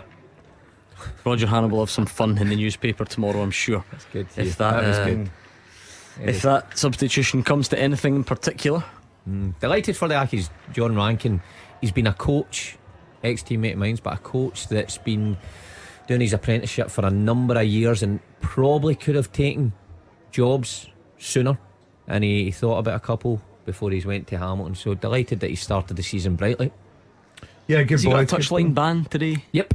So Yeah, I not thought I that read that brightly somewhere. angry, but Still, he's winning. Brightly but angry. Yeah. still a hero at Tannadice. I heard the fans sing his name on Oh, Thursday night. magnificent. Did you hear Big that? Callum loves him. Yeah. Magnificent servant. Check in on the teaser, Hugh, while there is a bit of a lull. I have played alongside Libor Sionko, Russell Latapi and Thomas Helbig. I've been managed by Alec McLeish and Bruce Weir. I've won the Scottish Top Flight and the Scottish Cup, but I'm not Scottish. I won the Domestic Cup in my homeland twice with 2 different teams. Who am I? That free kick was cleared, by the way, that Celtic had. Okay, let's look at some other answers that are coming in. Some interesting ones, I must say. 32 says, is it Jesper Christensen? No. Barrington says, is it Thomas Buffel? No. Derek Laurie also said Thomas Buffel. Okay, maybe you're kind of on the right lines, but get your answers in at Clyde SSB. Great afternoon for Dunfermline. FC Edinburgh 0, Dunfermline 3. Chris Mockery on 72 minutes there.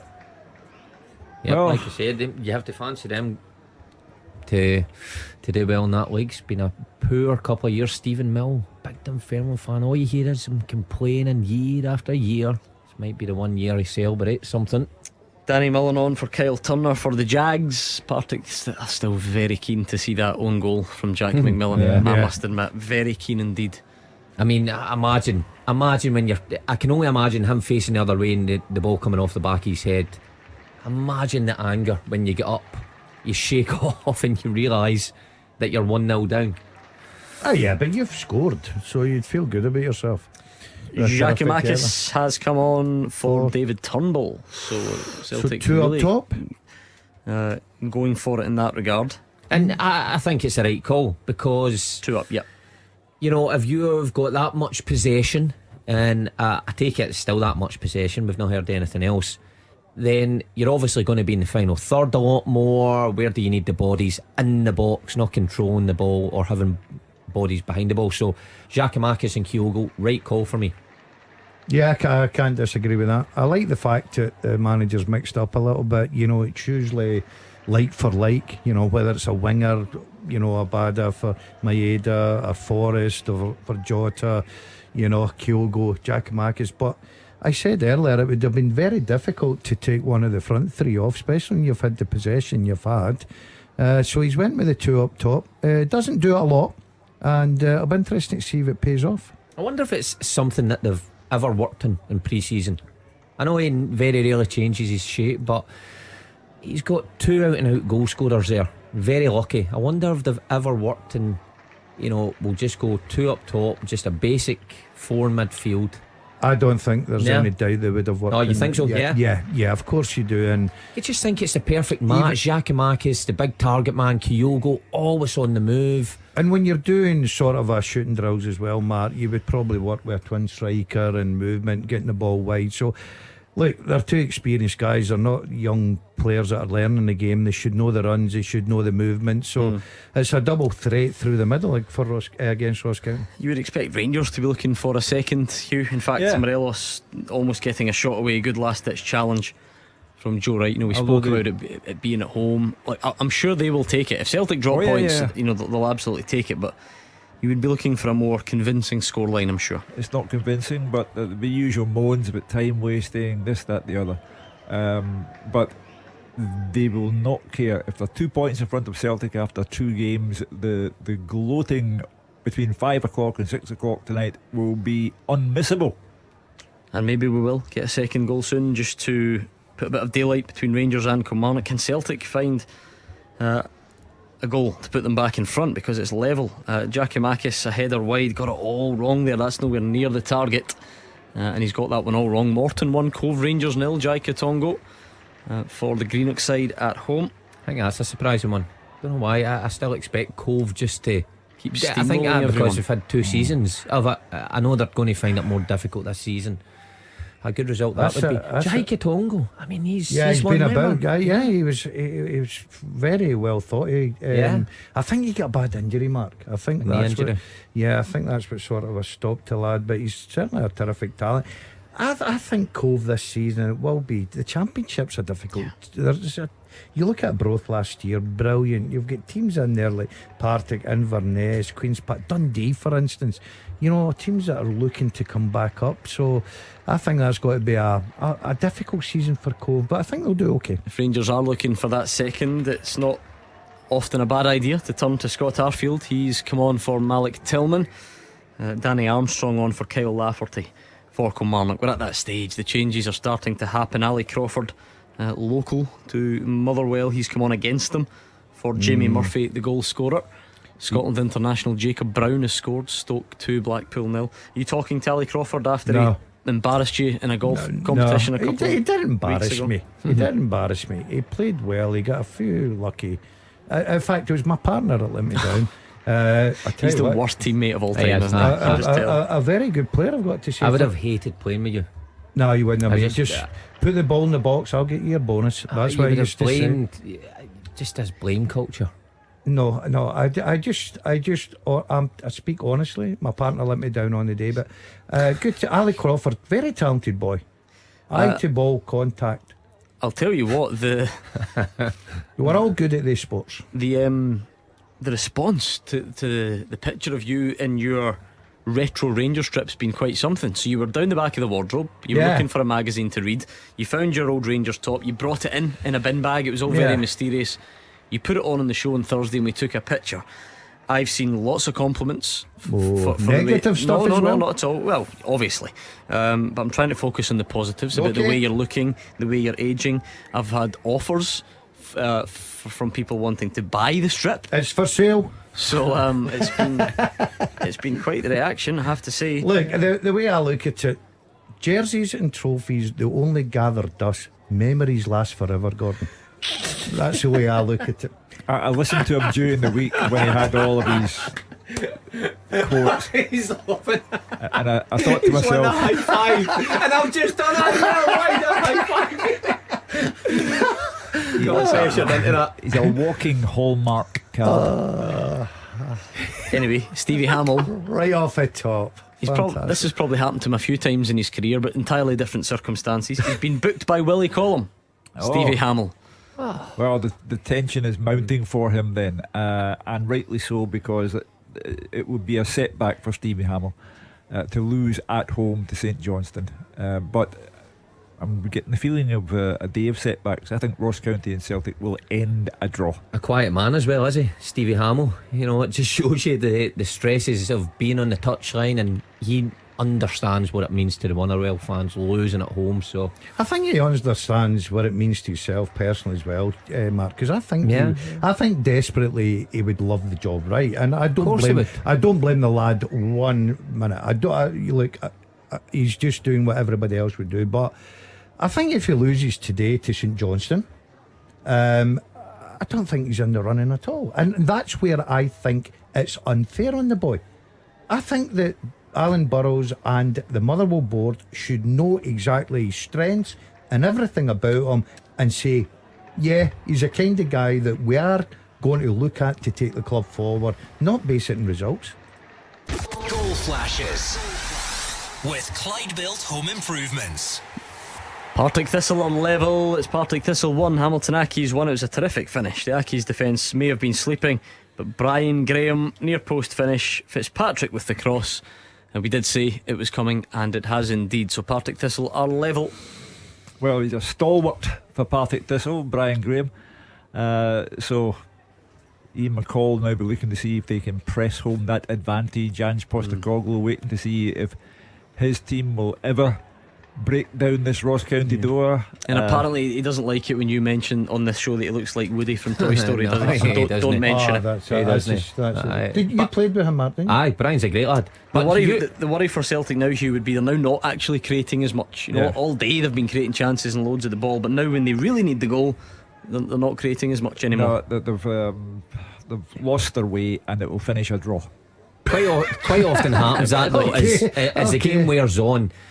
you know, the defensive side then makes things very difficult, gets compact, because they then realise the finish line is in sight and that point is there for them. Where earlier on in the game, if you're the home side, you still have ambitions of going forward, so it becomes difficult as time wears on.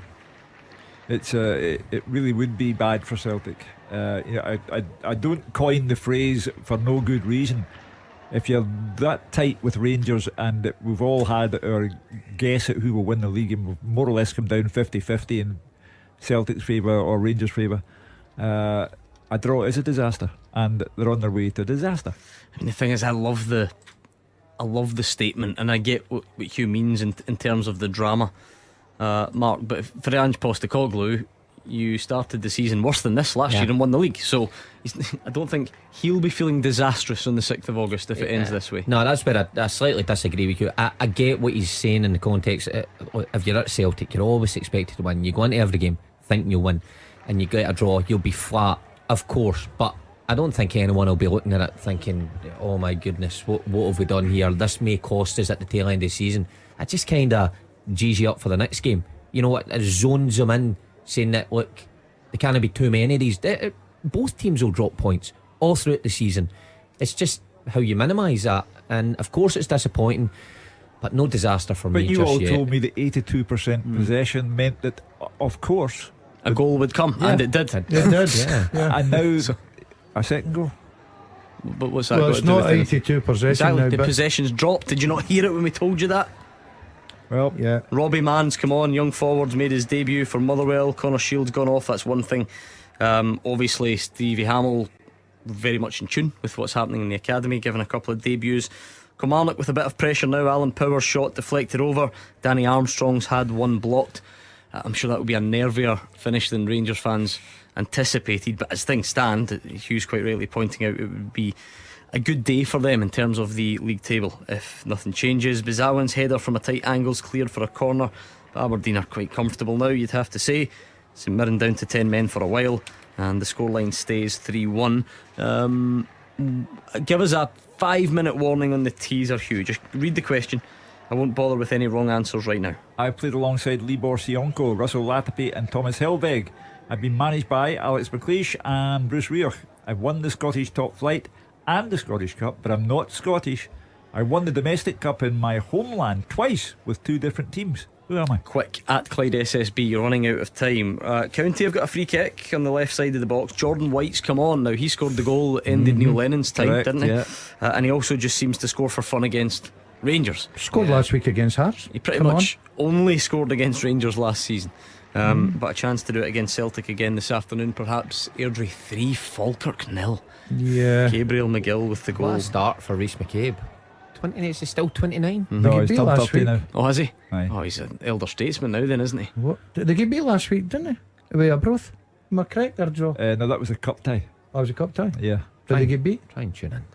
That was No, I think they won last week. That was the day he did the newspaper story saying that it's a young man's game now. The age of the dinosaur has gone, and then lost 3-0 to a 69-year-old man. There you go. Yeah. How would they have lost to Arbroath in the league last week when they don't play in the same league? No, they won last week, they won. No, so they that'll didn't. be 6 points out of 6. No, I didn't. They beat Peterhead last week. Yeah, Come beat on. Peterhead. Come The on. week before. Listen, I even knew that, and I wasn't even here. Oh, we've got a big old goal in Dingwall. Goal flashes with Clyde Built Home Improvements. There's a goal for Moritz Jens on his league debut. How is that as a way to introduce yourselves to the Celtic fans? It's Ross County 1 and it's Celtic 2. It was Jota the provider, Jens the unlikely finisher, and the 3 points might just be coming back down the road with Celtic. What a time to get your first goal on your first start. I mean, I said that Welsh would be unlucky unless Jens does something extraordinary. Welsh would find himself back in the team next week, but he's done something extraordinary. He's nicked Celtic what looks like the winner. Still fancy a draw here? Told you about that. It still might be. It still might be. You never know. Absolutely no chance. But Hugh, you are in the storylines business, and that Moritz Jens becomes the story. Oh, absolutely. And you know, he's the least likely goal scorer of the day. It's astonishing the way Celtic go on at Jack Dingwall. McMillan's the least likely goal scorer of the day. Oh, but well, yeah. I take your point. In the And so Premiership. quickly, Moy has come on for Kyogo. Well, that's Ange's way of saying, right, we've finally got a breakthrough. Hold on to it now. Confused noises from the Ibrox stands apparently as Connor Goldson is announced as the man of the match. No. There is nothing worse if you're A on the pitch defender. Do you and hear someone. it? I was going to ask you, you'll never have had that Well, feeling. no, once or twice, and you hear the crowd. Who mumbling. chooses the Really? man of the match? Usually the It's the sponsors, isn't it? sponsors. Yeah, But for a game like that, the TV. A few different things. Obviously, when it's in TV, the TV company will do that one. But yeah, in the stadium, it's the sponsor. Depends how the hospitality's been for the sponsors sometimes. I think the biggest problem is they're at home against Kilmarnock, and I was expecting to win very. You don't want your comfortably. centre backs Exactly. to be the man I of the think match. that is the point we're trying to make here. If there was an obvious man of the match, but he was a dull person, You don't want to meet him. The Wait, sponsor doesn't want to meet yeah, him. that's it. Just scrub him and pick somebody. what?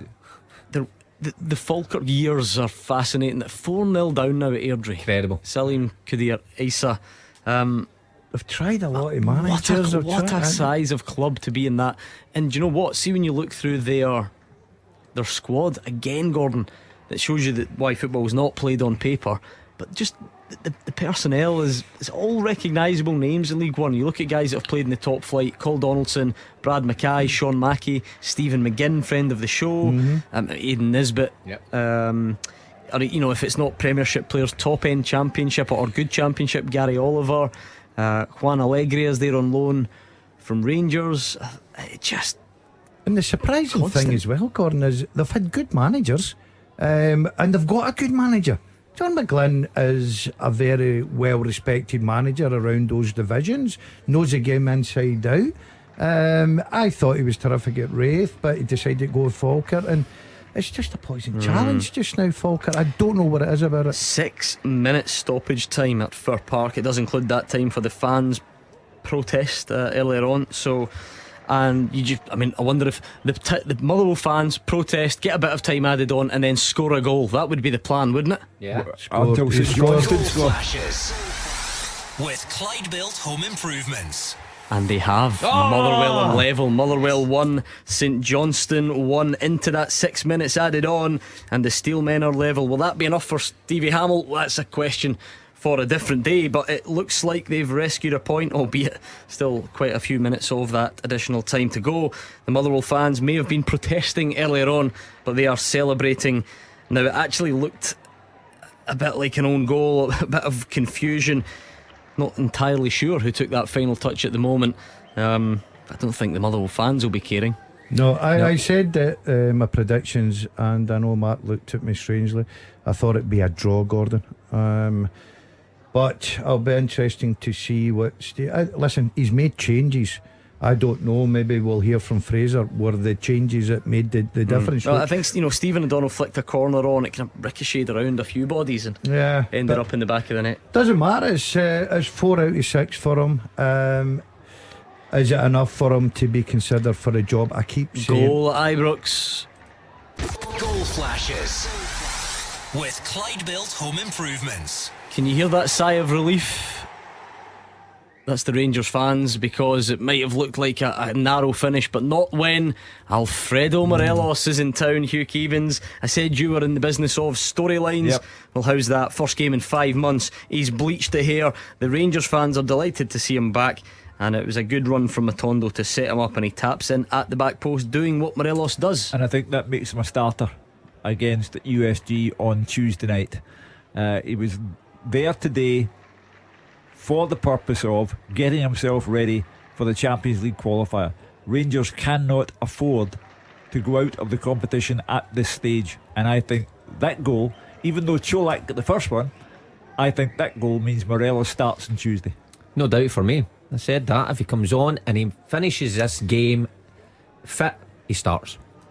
Goal flashes with Clyde Built Home Improvements. Wow, goals at this stage of the game tend to be dramatic, but not quite when it's at Pittodrie, because it's Aberdeen 4, St Mirren 1, and it's Duke. Remember him, Hugh Keevins? Well, John Wayne has scored, so it just adds to the misery for Stephen Robinson down to 10 men, got a penalty, scored, made it 3-1. I said to you at the time that smacks of a consolation goal for me. Did we round off that teaser? No. We didn't. Right, very quickly, let's do it. I won't even play the dramatic music because I think we're running out of time. I have played alongside Libor Sionko, Russell Latapy and Thomas Helbig, being managed by Alec McLeish. Oh, hold on, Hugh Keevins, listen to this. Goal flashes with Clyde Built Home Improvements. St Johnstone have snatched it back. It's Stevie May. Always had a good record against Motherwell in his first spell at McDermott Park. Doesn't score too many now, and that one will have been celebrated wildly by Callum Davidson, I'm sure.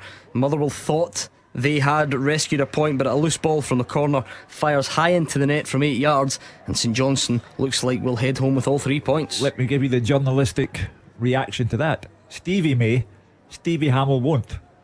I think that is I love that. I thought he was going to go for Stevie may have ended it for Hamill. no. I love that too. To me, I wouldn't try and teach the master. I wouldn't. Yeah, I think Gordon's outdone you there, Hugh.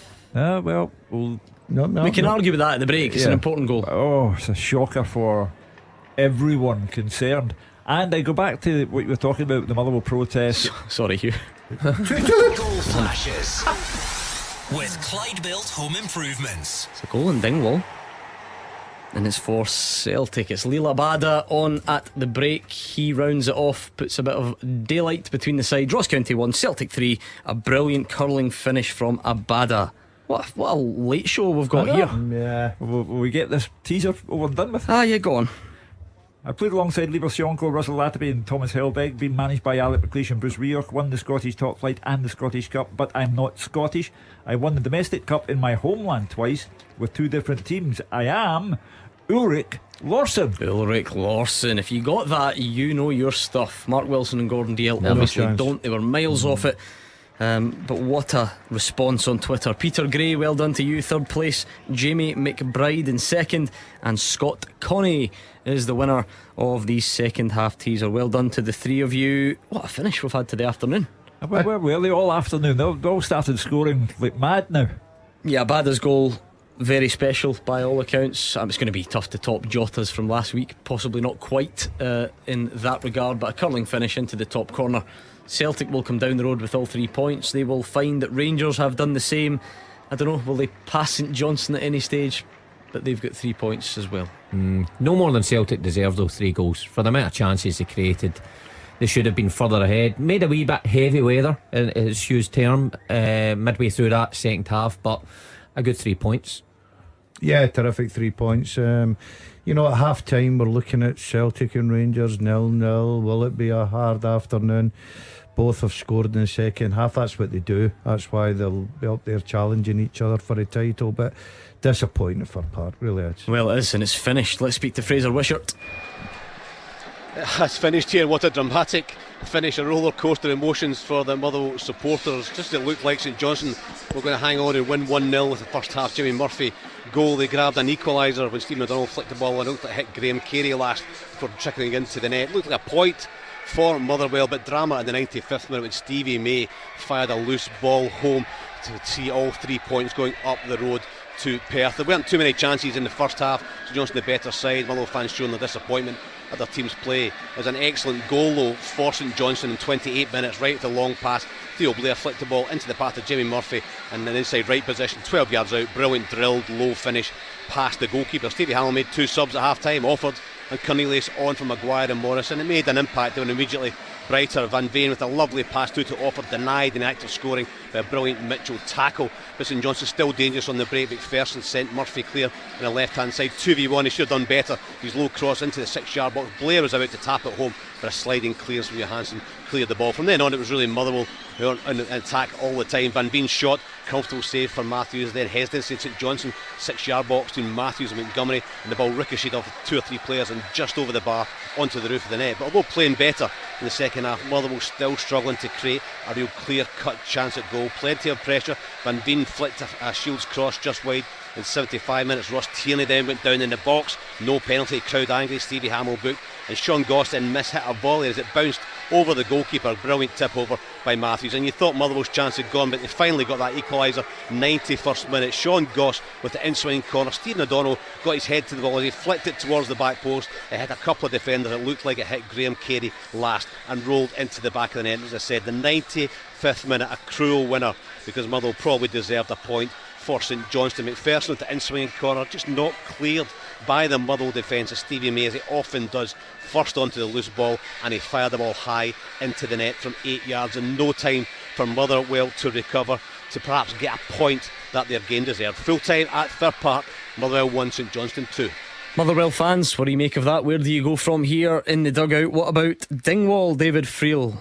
Full-time Gordon, Ross County 1, Celtic 3, and it's Moritz Jens who had a dream debut as Celtic produced another late shot. Ross County, the big German, only played because Stephen Welsh fell ill before the game, but it's Ross County who left feeling sick after Jens' 84th minute header helped Celtic pick up 3 points.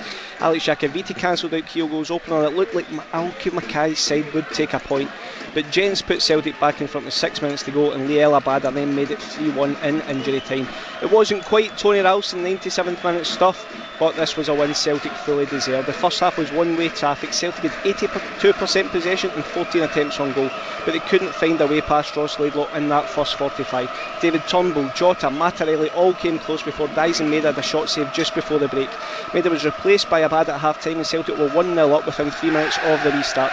Jota was a creator, he was the main man all afternoon. He took Callum McGregor's pass, danced into the box and then picked out Kyogo. The Japanese striker buried his finish into the bottom corner. At that point he felt Celtic were going to get a right few, but O'Reilly headed straight at Ross Laidlaw from 8 yards in the next attack, and then came the shock equaliser in 58 minutes. Ulura Edwards floated a simple corner into the Celtic box, and Jakaviti rose highest to send his header into the corner. The Celtic players looked shocked, but they went in search of the second, and they got it and a third. They finally got that second in 84 minutes. Jota took a short corner and floated in the perfect cross for Jens. He timed his run perfectly and planted a header out the net from close range, but there was more to come. Abad added a third in the closing stages. Some lovely passing at the edge of the box ended with him finding space, and he curled into the corner from 20 yards. Full time at Ross County 1, Celtic 3.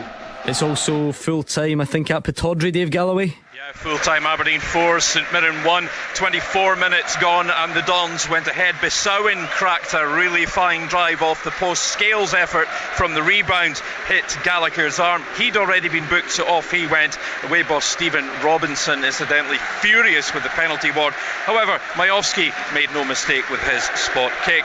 And the striker made it 2-0 on 38 minutes. Hayes with the cross, and Majowski reacted well to slide the ball in from close range after Carson looked set to gather. In between those two goals, Scales' header from a corner went just wide as the Dons dominated.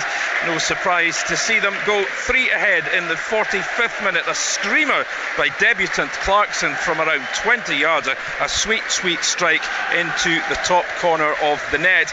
Immediately before that, though, Hayes sent Majowski scampering through in search of his hat-trick.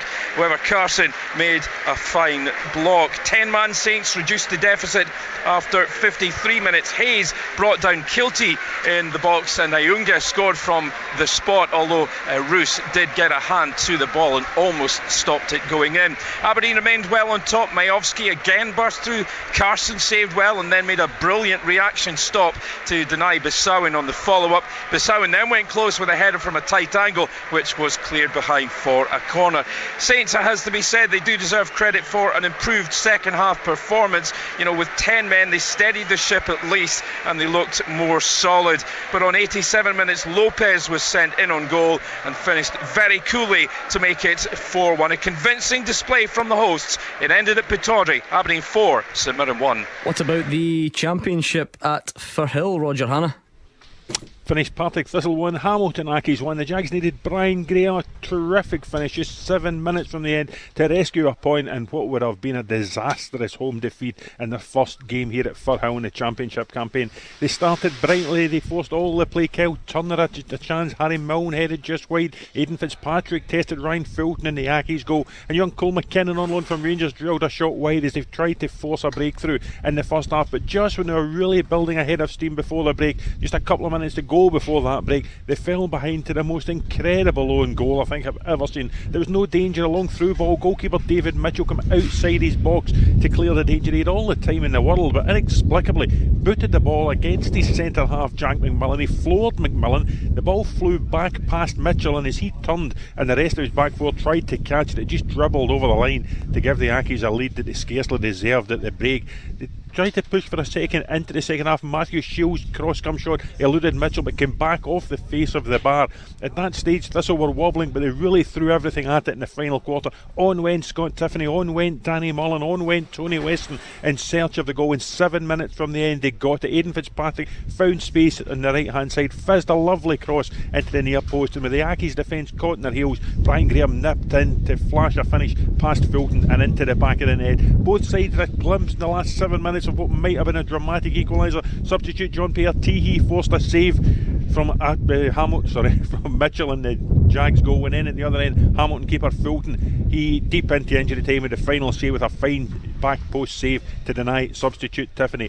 Jags will be annoyed they didn't win this one. Partick Thistle 1, Hamilton Ackies 1. It's also full time at Ibrox, where Rangers have beaten Kilmarnock by 2-0. It was a similar story to some that we've heard already. Lots of possession and openings, but very little goalmouth action early on, and then it became a tale of two strikers. Antonio Cholak, the man with the jersey at the moment, the man who's been criticised for some recent performances, he popped up with the opener to set Rangers on their way. Alfredo Morelos then came on after 5 months out, and he got the second. 3 points in the bag. The argument about which one of them should play midweek in Europe can continue at a later date, but for now it's a comfortable 3 points at Ibrox for Rangers. 2-0 victory against Kilmarnock. And after all that, it's over to you. It's that time of the night where you get anything you want, within reason, off your chest. Celtic fans, how did you see that game in Ross County? Were you ever worried towards the end? How much of a relief for those two late goals? What about Moritz Jens in his debut? A stunner from Leila Bada, injury to Daisen Maeda. Talk to us about all the main talking points. What stood out for you? Rangers fans, you'll just be getting in the car or heading home from Ibrox. Perfect time for you to get in touch. You're probably stuck in traffic. Get the hands free on and give us a call. What about the two strikers then? How was Cholak? How good was it to see Morelos? Who's now in the driving seat? What did you make of the 3 points today? Come on, pick up the phone. And Motherwell fans, what happens now? Does Stevie Hamill get the job after losing at home to St Johnstone? Let us know. 0141 951 1025. Call now. You'll be up next.